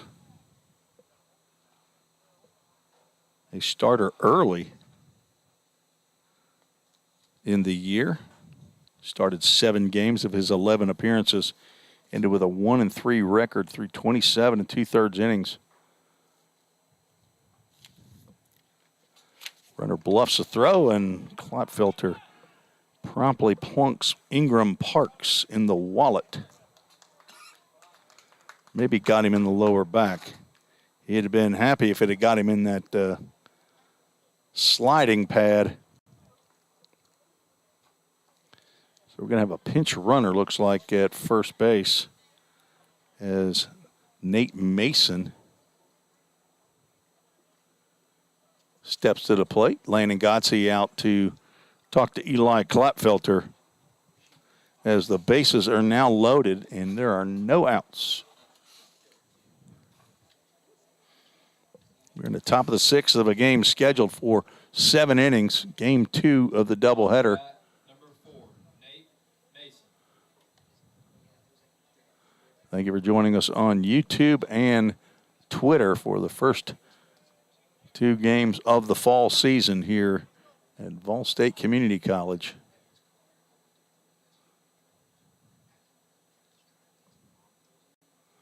Klapfelter's pitch sails high. Oops.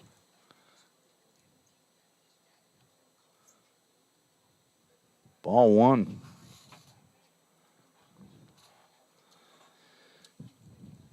Klapfelter looking for a strikeout or out, a ground ball up the middle.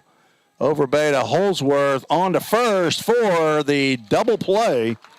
A run does score, tie the ball game up, but Klapfelter will trade a 4-6-3 double play, just what the doctor ordered.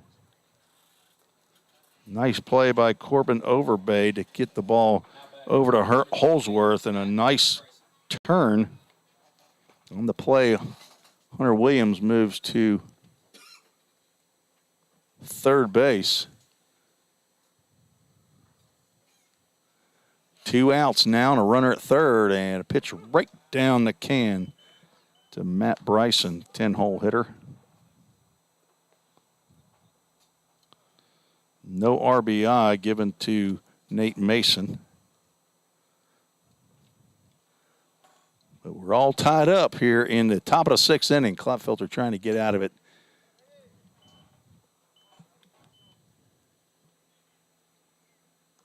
He now has Matt Bryson down 0-2. So a leadoff triple by Jackson Boswell. Then a walk and a hit batter. Loaded the bases, but a ground ball up the middle over the head of Eli Klapfelter is gloved by Corbin Overbay at second base, and he flipped to Holsworth, who had to then reverse his body after catching the ball up the middle to then throw onto Brody Melton at first base. High throw, but Brody Melton's about 6'4", so he got up on his tippy toes and was able to collect the throw from Holsworth before Mason made it to the base. Matt Bryson 0 for 2 with a strikeout and a fielder's choice.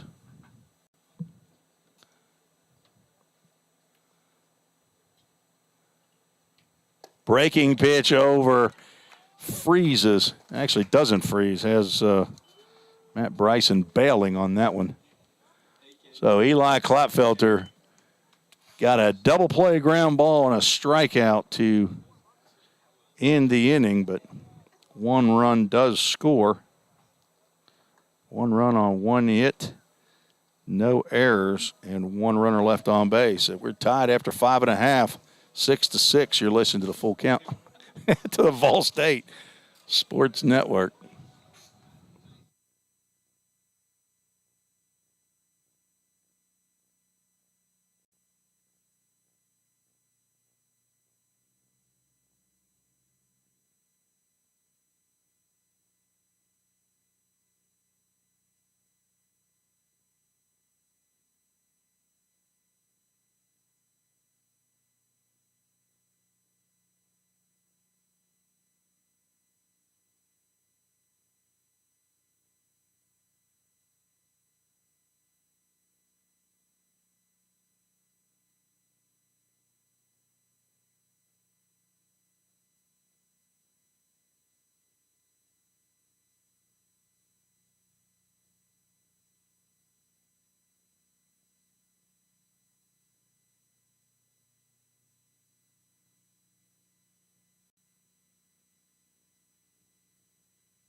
Now batting. Tim Reese back for the bottom of the 6th inning. Brody Melton will lead off against the new pitcher for the Cumberland Phoenix, Big Tyler Holt, on in relief of Trey McNeese, former pitcher for Team Reese for the full count Fall League. First pitch that he delivers gets lined right up the middle. Have a day, Brody Melton. Brody Melton now 3 for 3 in his first collegiate baseball game. If you hit, they find a spot for you.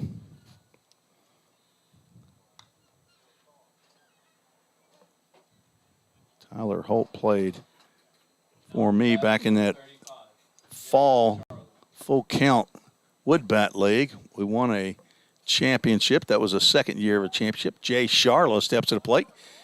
Squares the bunt, but for his effort, he will take a hit by pitch. Jay was 0 for 2. Pop out in the ground out prior to that, but Tyler Holt off to a rough start here in the bottom of the 6th inning. And Zach Zimmerly will step to the plate. He will pinch hit for Drew Webster as the extra hitter. Zach Zimmerly from Hendersonville High School, number 9. He will pinch hit here in the bottom of the 6th inning. Look at a fastball right on the inside corner.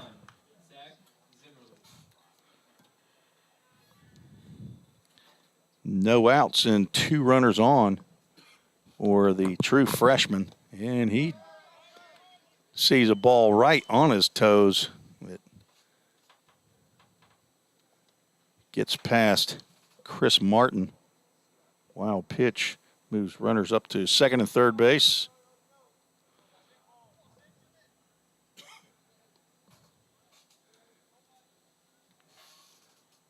Infield moves in for the Phoenix.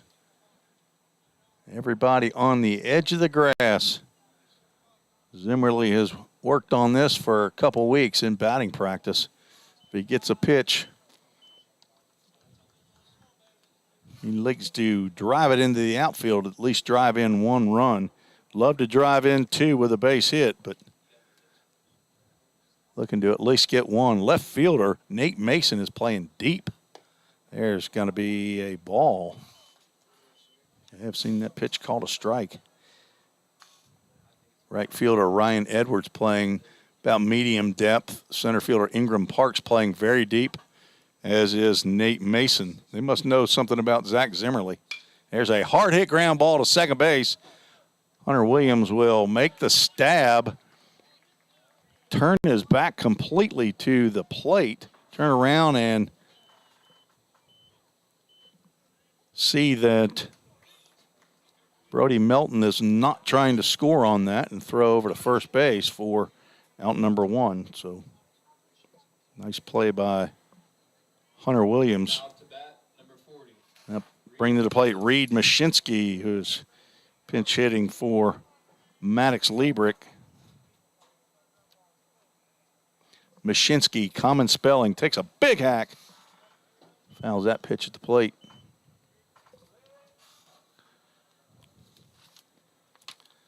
Mashinsky from Bradenton, Florida, 6'3", 165-pound, true freshman. Business admin major, the son of Mike and Karen Mashinsky. Sees a slow overhand breaking pitch. Miss a little bit high. He is the grandson of Grampy and Grammy in Sarasota. True freshman, went to Lakewood Ranch High School. There's a ball in the dirt, backhanded, and a balk is called. The 3rd balk of the day on Phoenix pitching. So no pitch, and a run is in for the Pioneers.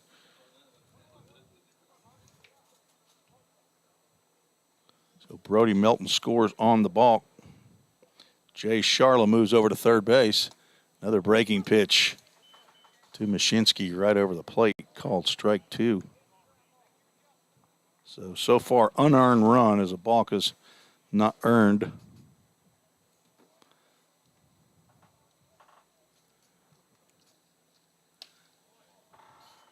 Pitch misses outside. Mashinsky, M-U-S-C-H-I-N-S-K-I. Reed, R-E-E-D. First at bat as a collegiate. He has a line drive out to right center field. That will get down for an RBI single for Reed Mashinsky. Jay Sharla scores. So pinch hit single by Mashinsky. Plates run number 8 for the Pioneers. Brings to the plate Tyler Holsworth.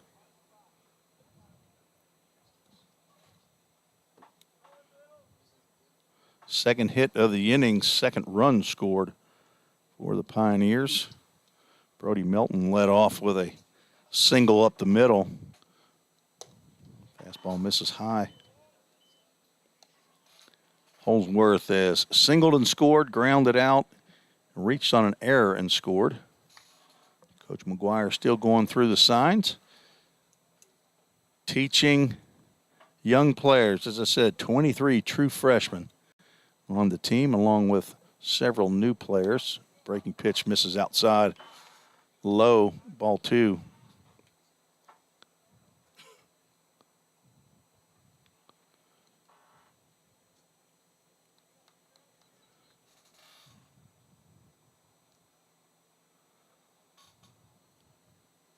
Pioneers will be back here for practice tomorrow. Probably have the day off on Sunday. As the runner goes, pitch is called a strike. Throw down to second base, not in time. Stolen base for Reed Mashinsky. Good looking outfielder. Swings the stick well, it appears. Pioneers have brought 2 Floridians up to Tennessee. Noah Eatman, who is on the injured list, a pitcher, and that ball gets past catcher Chris Martin. Let me put him from first all the way over to third base on the ball 3. That'll be a passed ball on Chris Martin.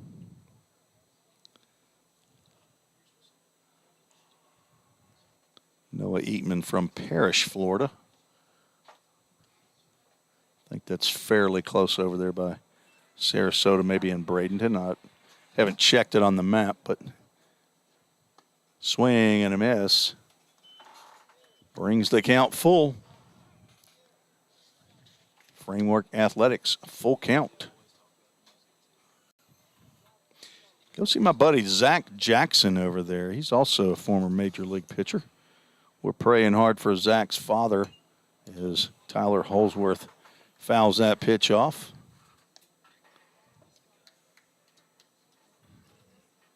I think we did have one time that somebody has not fouled a 3-2 pitch off, but Zach Jackson's father, Tom Jackson, was diagnosed with a brain tumor that did an operation the other day, and as Holsworth will take a ball in the dirt for ball 4, puts runners at first and third.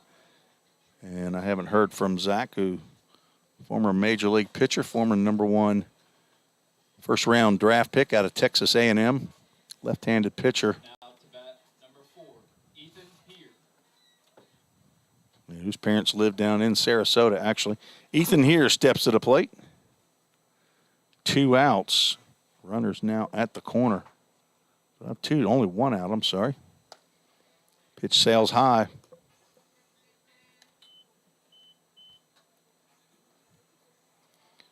So a single, a hit batter, a ground out, a single, and now a walk have plated 2 runners for the Pioneers. And there goes Ethan here. Pitch. He started to go, didn't go. Pitches wild, gets by Chris Martin. And now everybody will move up. And a run will score. Pioneers now lead 9-6.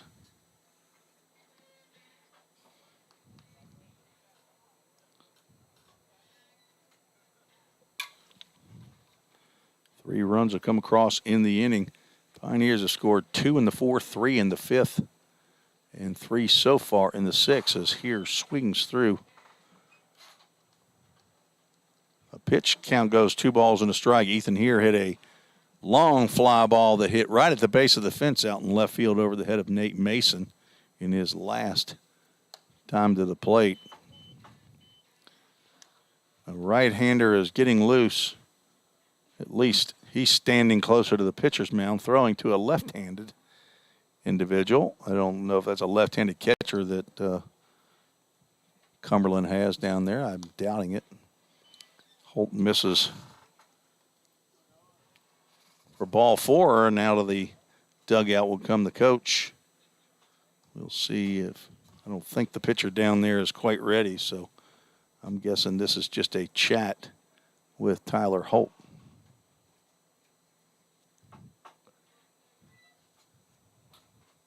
Runners now at first and second base.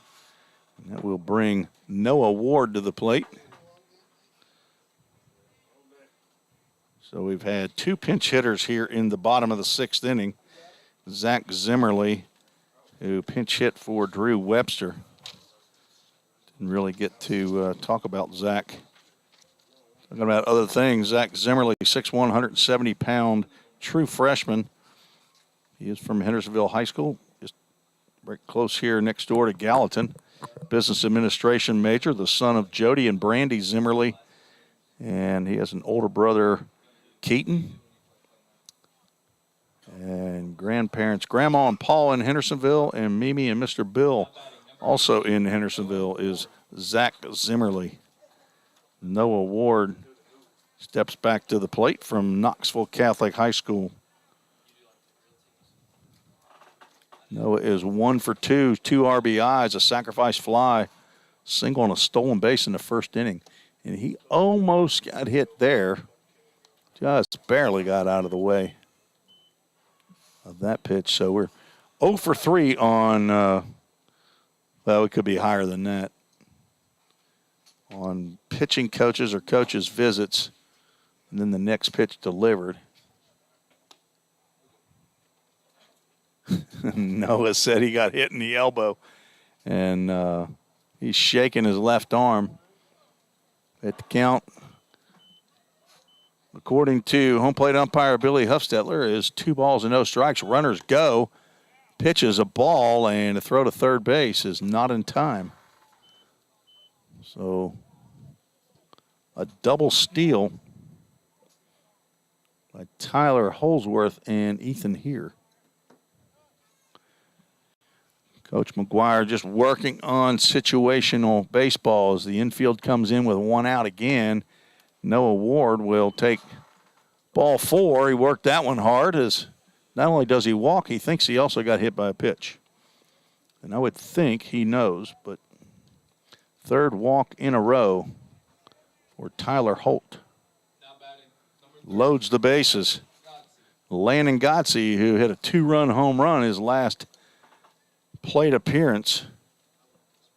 He came on as a pinch hitter for Braden Vineyard, who I think maybe might have tweaked some kind of a muscle or something. My guess, just the way he was acting. Came out of the game.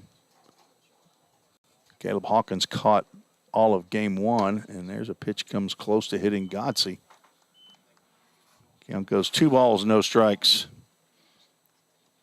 to the young man out of Indianapolis, Indiana, son of Paul and Suzanne Gotze. Goes 3 balls, no strikes. You know, I don't know that I mentioned his brother, Nick Gotze. Can't forget Nick. And Grandpa and Grandma in Terre Haute, Indiana, and Mama in Newcastle, Indiana. 3-0 pitch called, strike 1. Landon got to be happy about that. He wants to take a hack right here. He might come out of his shoes on a swing here. Instead, he gets hit by a pitch. So instead of taking a walk, he gets in the book a hit by pitch. Tyler Holt struggling, and that looks like that will be all for Tyler Holt. Second hit batter of the inning. And the right-hander appears to be ready, and he's actually on the field. I didn't see if he called for him, but I think that's number 3.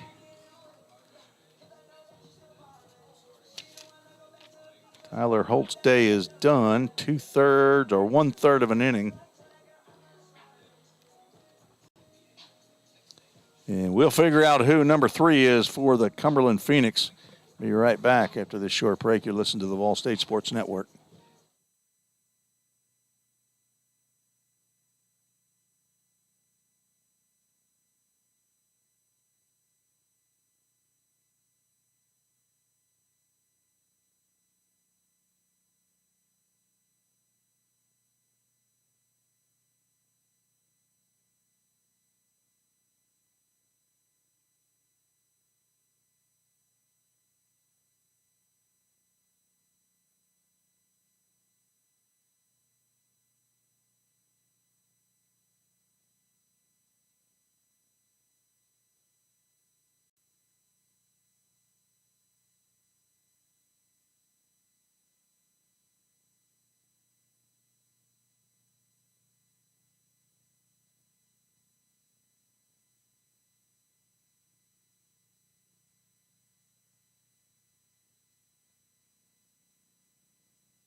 William Burris, who played third base in game 1, is on in relief of Tyler Holt here in the bottom of the 6th inning. Bases are loaded, 1 out, and Chase Birdwell. I believe we have a Lebanon on Lebanon matchup right here. Chase Birdwell from Lebanon. It's a hard smash that hits Ethan here, who thankfully is in foul territory and thankfully appears to be okay. But that's why you stand in foul territory. If you get hit while you're in fair territory, of course, if he was standing in fair territory, Drew, guess what? He wouldn't have been hit. Because the ball was foul. Ooh, birdie. Looked at a slow breaking pitch that too low. 1 ball, 1 strike. Birdwell 1 for 3 here in game 2, looking to drive in some runs and pops that ball up out of play. So Chase Birdwell from Lebanon High School, Lebanon, Tennessee, and it appears that William Burris, or Will Burris, also from Lebanon High School. Line drive down the right field line, coming over to make a play, and that's a foul ball, says Billy Huffstetler, just on the other side of the fair line in foul territory. A diving attempt by Ryan Edwards. Could not make the play.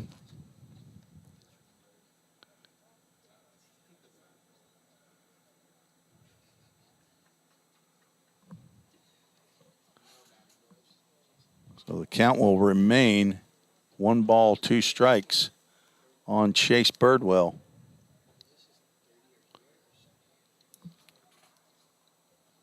One-two pitch. Driven down that third base line. Another foul ball. That was close.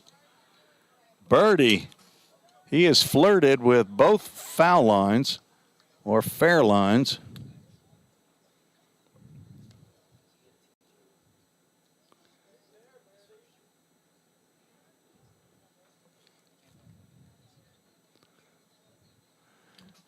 He will dig back in and look at another 1-2 pitch from William Burris. And here it is. Swing and a miss on a ball that was about mustache high for Birdie.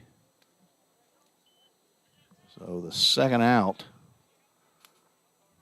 Now to bat, number 25, Corbin Overbay. First strikeout for Burris. Second out of the inning as Corbin Overbay is the 10th batter to come to the plate for the Pioneers here in the bottom of the sixth. Bases loaded, 2 outs, ball in the dirt. Blocked by Chris Martin. Overbay 1 for 3. Overbay has a high school teammate that the two of them came over here from Sevierville County. Cam Hodges, who has not entered the game at this point in time. An outfielder. Oh, there's a chopper that comes up nice for shortstop Lane Roberts, who underhands over to Hunter Williams. It hit hard at the plate and took a big hop over to shortstop, who fielded it before it hit the ground again. But that will end the 6th inning as Landon Godsey is forced at second base for out number 3. 4 runs in the inning as the Pioneers have taken a 10-6 lead here after 6. You're listening to the Vol State Sports Network. We'll go to the top of the 7th inning with a new pitcher on the mound.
Summit Concrete call to the bullpen, calls Devin Thrain on for the top of the 7th inning.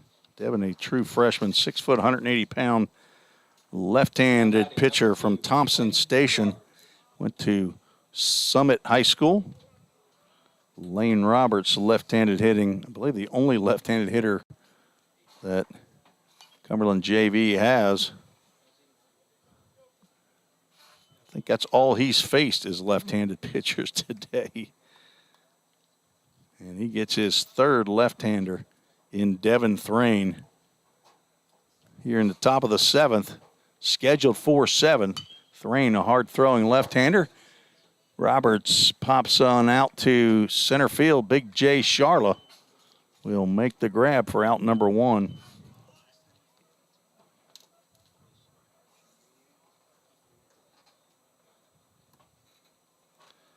Brings to the plate Ryan Edwards, the right fielder.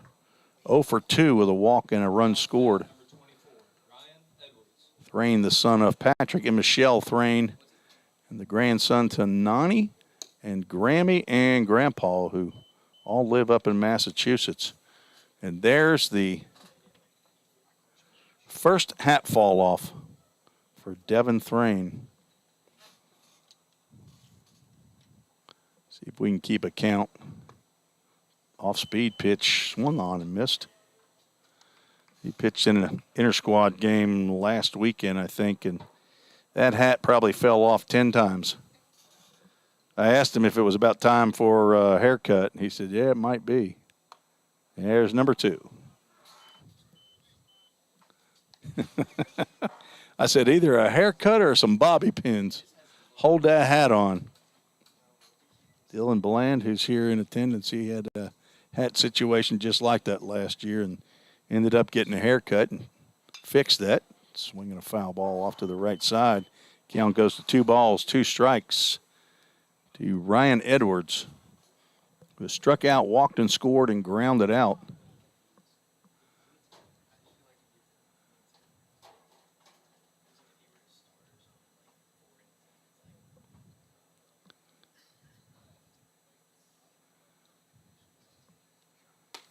Ooh, that one came close. Inside pitch. Edwards turns away from it, brings us to a Framework Athletics full count. Devin Thrain is also a two-way player. You'll see him get some playing time in the outfield, get some at-bats. Swing and a miss. Hat fall off, but a strikeout.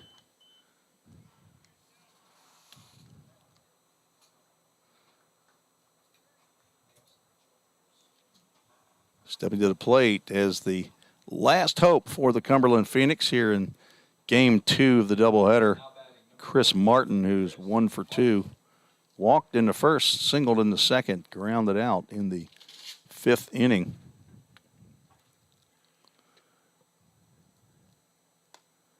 Breaking pitch misses high and outside. Ball 1, thanks to Alex Qualls, who's been our public address announcer today. And Drew Plummer, who's been operating the keys on the scoreboard. Strike called.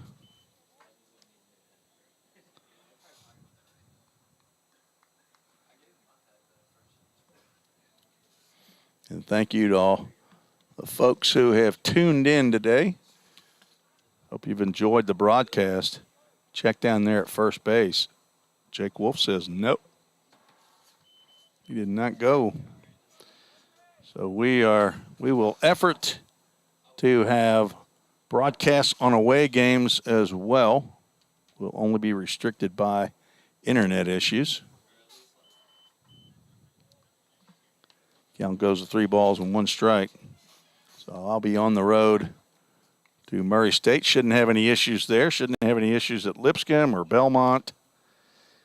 Have not traveled to Columbia State yet. Do have a hot spot that hopefully that'll work as Devin Thrain has walked. Chris Martin. And will bring to the plate the designated hitter Bryce Alomar, who's 2 for 3. Alomar, sorry. Bryce Alomar. As number 23 will come in to pinch run for Chris Martin at first base.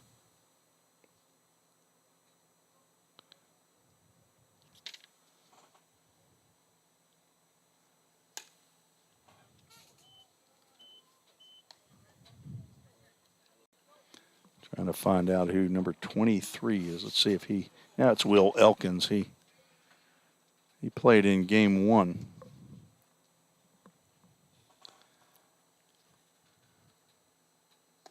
There's a breaking pitch swung over the top by Alomar.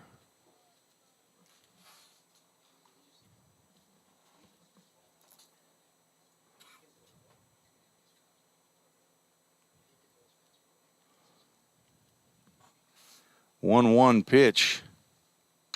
Swung on it, lifted high in the air in left field. Back goes Liebrick, and that ball will be out of here for a two-run home run by Will Alomar. Breaking pitch that was hung, and Alomar gets the first long ball of the day for Cumberland Phoenix. That ball just kept going and going and going. I didn't think it was a home run off of the bat, but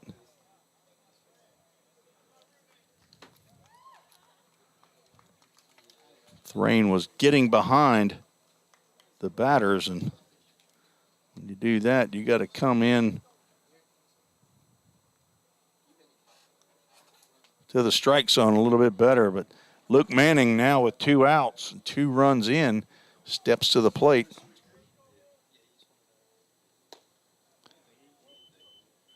Makes the score 10-8. Up to bat, number 44, Luke Manning.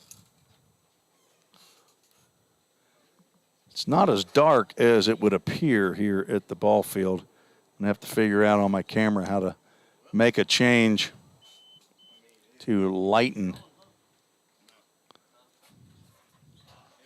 it, but I'm afraid I'll mess up the camera to the point where you won't be able to see anything. But there's a swing and a drive out to right center field. Jay Sharla on the hop. Diving play, will not be able to come up with it. Here gets it into second base, and Luke Manning will be out at second base. So Ethan here gets an assist. Luke Manning with a base hit into right center field. And this ball game is over with the out recorded there at second base.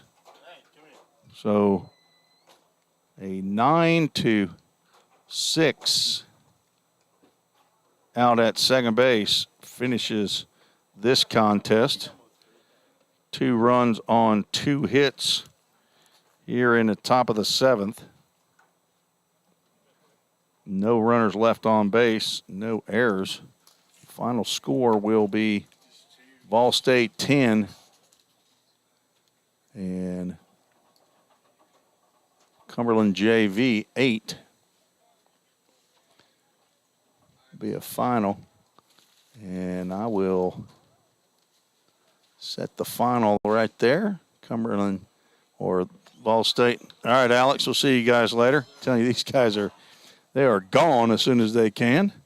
You see Coach McGuire out talking to Ryan Hunt, head coach of the varsity team for Cumberland. John Ripel will shake hands with Ryan Hunt as well.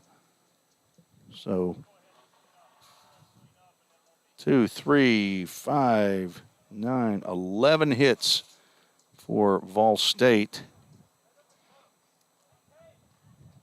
7 hits for Cumberland JV. So 8 runs on 7 hits for Cumberland and 10 runs on 11 hits. So 2 games for the Vol State Pioneers end up in the win column for Pioneers, and not sure what if there's any record yet for Cumberland other than these 2 games, but I'm sure there are several players that are familiar with each other. They may see each other there, as William Burris and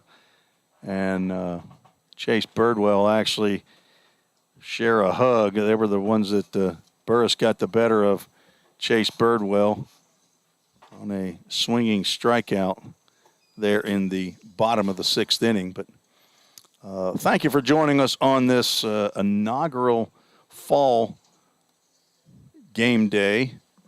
Again, we'll be back in action on Wednesday here